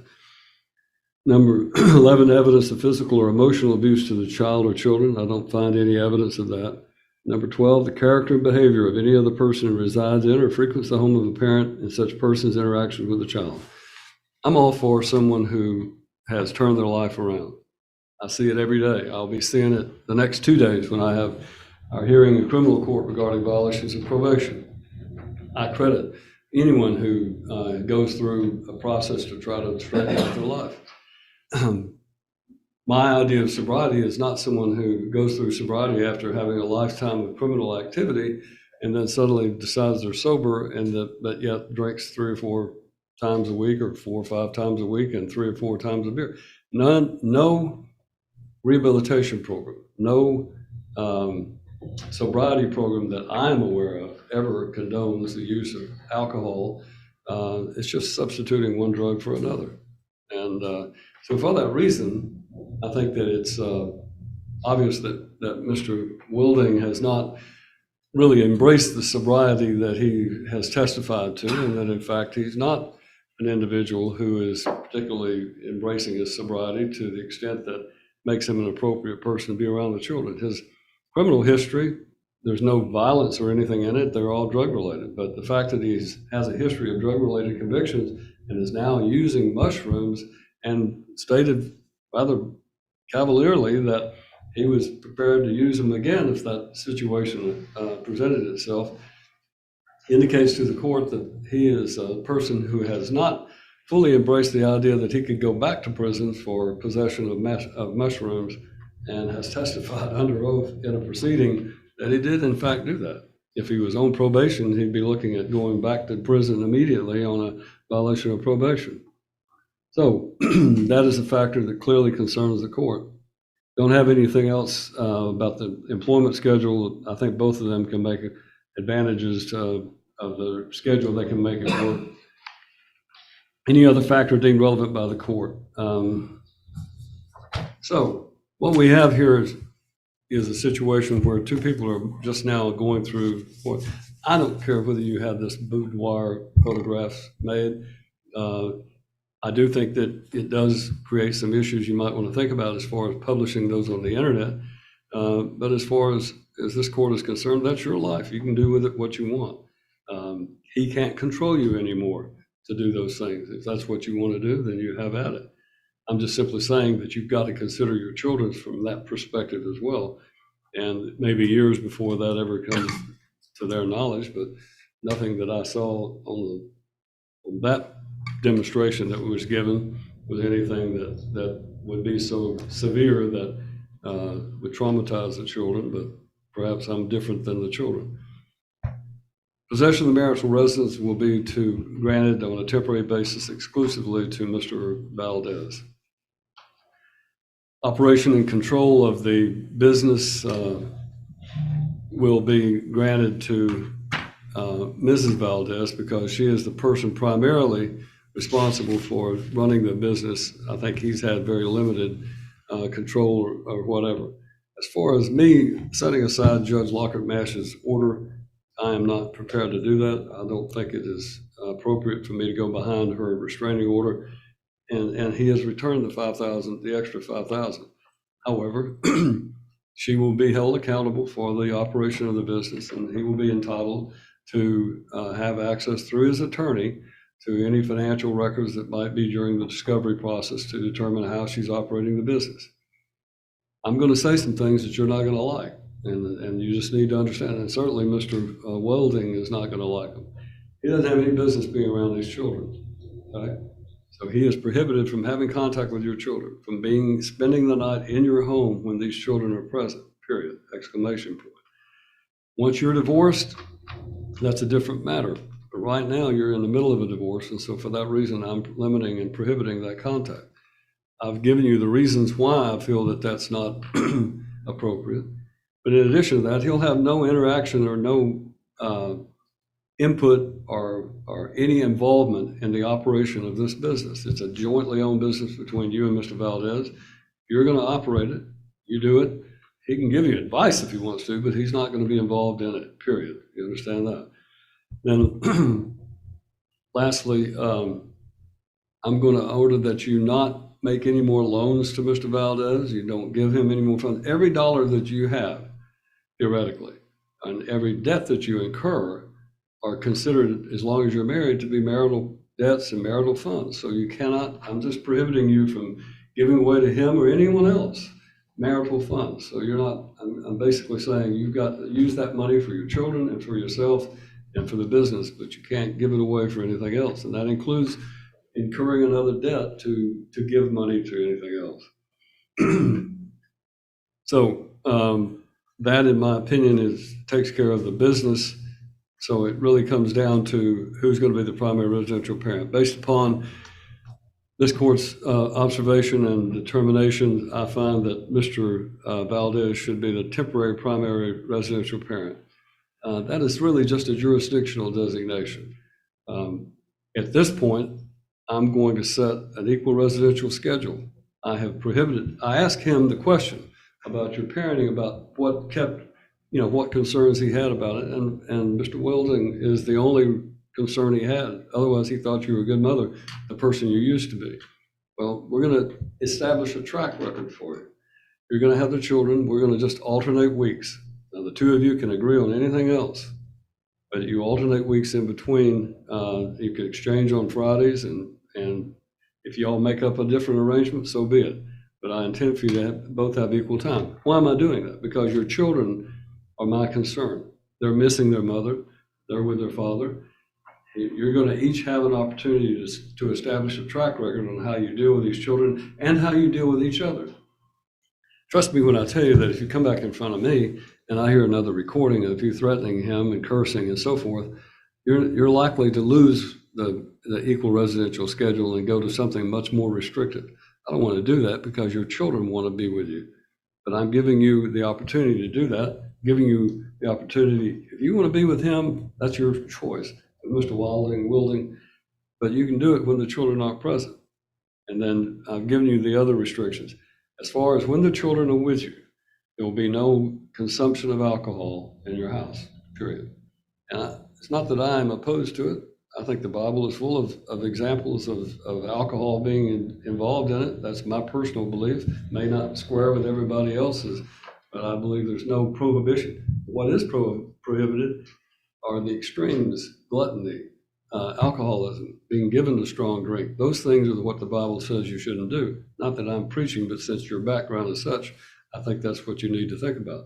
So I'm not restraining her from consuming alcohol. I'm just simply saying don't do it when the kids are around on a temporary basis. Once we get through this divorce, if you decide you want to do it, then you may have to do it with some restraint. But having every night of the week, 2 or 3 drinks is not a moderate consumption of alcohol. When you get to be my age, you look at these articles about how bad it is for you to have that frequently of an alcoholic drink, and it can carry a long-standing effect. I am not going to order a drug test at this point because she has admitted from the stand that she has used the mushrooms. That was a part of the basis that I gave for it, for my ruling. But obviously it goes without saying you're prohibited from consuming any sort of illegal narcotics, drugs, herbs, or anything else that might be considered to be illegal. Child support will be calculated between the two of them. Parties will exchange the information regarding their respective incomes and calculate the days at 50-50 right now, and then go from that. Mr. Valdez, I questioned you about what you thought of her because she's never going to be the woman that you thought you married anymore. She's no longer going to be that person. Doesn't make her a bad person. It just means she's going to be independent. She's not going to listen to you. But there will be no arguing, no fussing, no fighting between the two of you regarding these children or about these children. I don't want to see any emails that are hateful and full of anger. I want to see kindness between the two of you. Everybody understand that? All right. Is there anything I have not addressed? Judge? Yes. Well, as far as the parenting plan goes, am I right in suggesting my parenting plan needs to be amended for equal time and then it's adopted, or because we always get in the holidays? I just think we just need to, I don't care whose parenting plan is used, it doesn't matter. He's the primary residential parent on a temporary basis. There will be an equal residential schedule alternating weeks unless the parties otherwise agree, and they obviously have been agreeing to sometimes swapping out. Holidays will be alternated. We have the next holiday coming up is, I'm told, Halloween. My clerk says I'm not supposed to hold court on Halloween, but if they have Halloween, do it together. Goodness gracious, you've got kids that want to go trick-or-treating. Set aside your grievances and the two of you take them trick-or-treating together, or share the day, half with you, half with her, whatever, I don't care. Thanksgiving will be the next one. We'll divide it. The children have been primarily with him. She'll have Thanksgiving Day and Friday, he'll have Saturday and Sunday. Christmas, it'll just be reversed. He'll have Christmas Eve and Christmas Day, until 2 o'clock, and she'll have 2 o'clock Christmas Day until December the 26th at 6 p.m. I don't know how much simpler it can be than that. That's fine, Joe. Just always get those questions. And then decision-making authority. Decision-making will be, there'll be joint decision-making, but parties cannot agree, and I want to encouraging your discussion and your ability to communicate with each other. If you can agree on a temporary basis, then the primary residential parent will have the final say in those 4 decisions. But he can't just make a unilateral decision regarding your children. He has to talk to you first. And if he does that, that violates this court's order, and that will be considered at the final hearing as well. Obviously, I want to see that both of you have time with your children and set a track record to see how well you two communicate. Anything else? And you put in there, this is all subject to change if they agree to it. Put in there, I think what you were saying is this parenting plan can be changed by agreement of the parties. Yeah, as long as the parties agree. And I'm going to, with the relationships the two of you have had in the past and with my experience, if you're going to make a change, I don't care how minor it is, do it in writing in the form of an email where you both agree, something so that there's a record showing that you agreed, because otherwise one of you will come into court saying you agreed, the other one says you didn't. All right, I have a raft of cases yet to get to, Mr. Holly. Thank you, Judge. Thank you.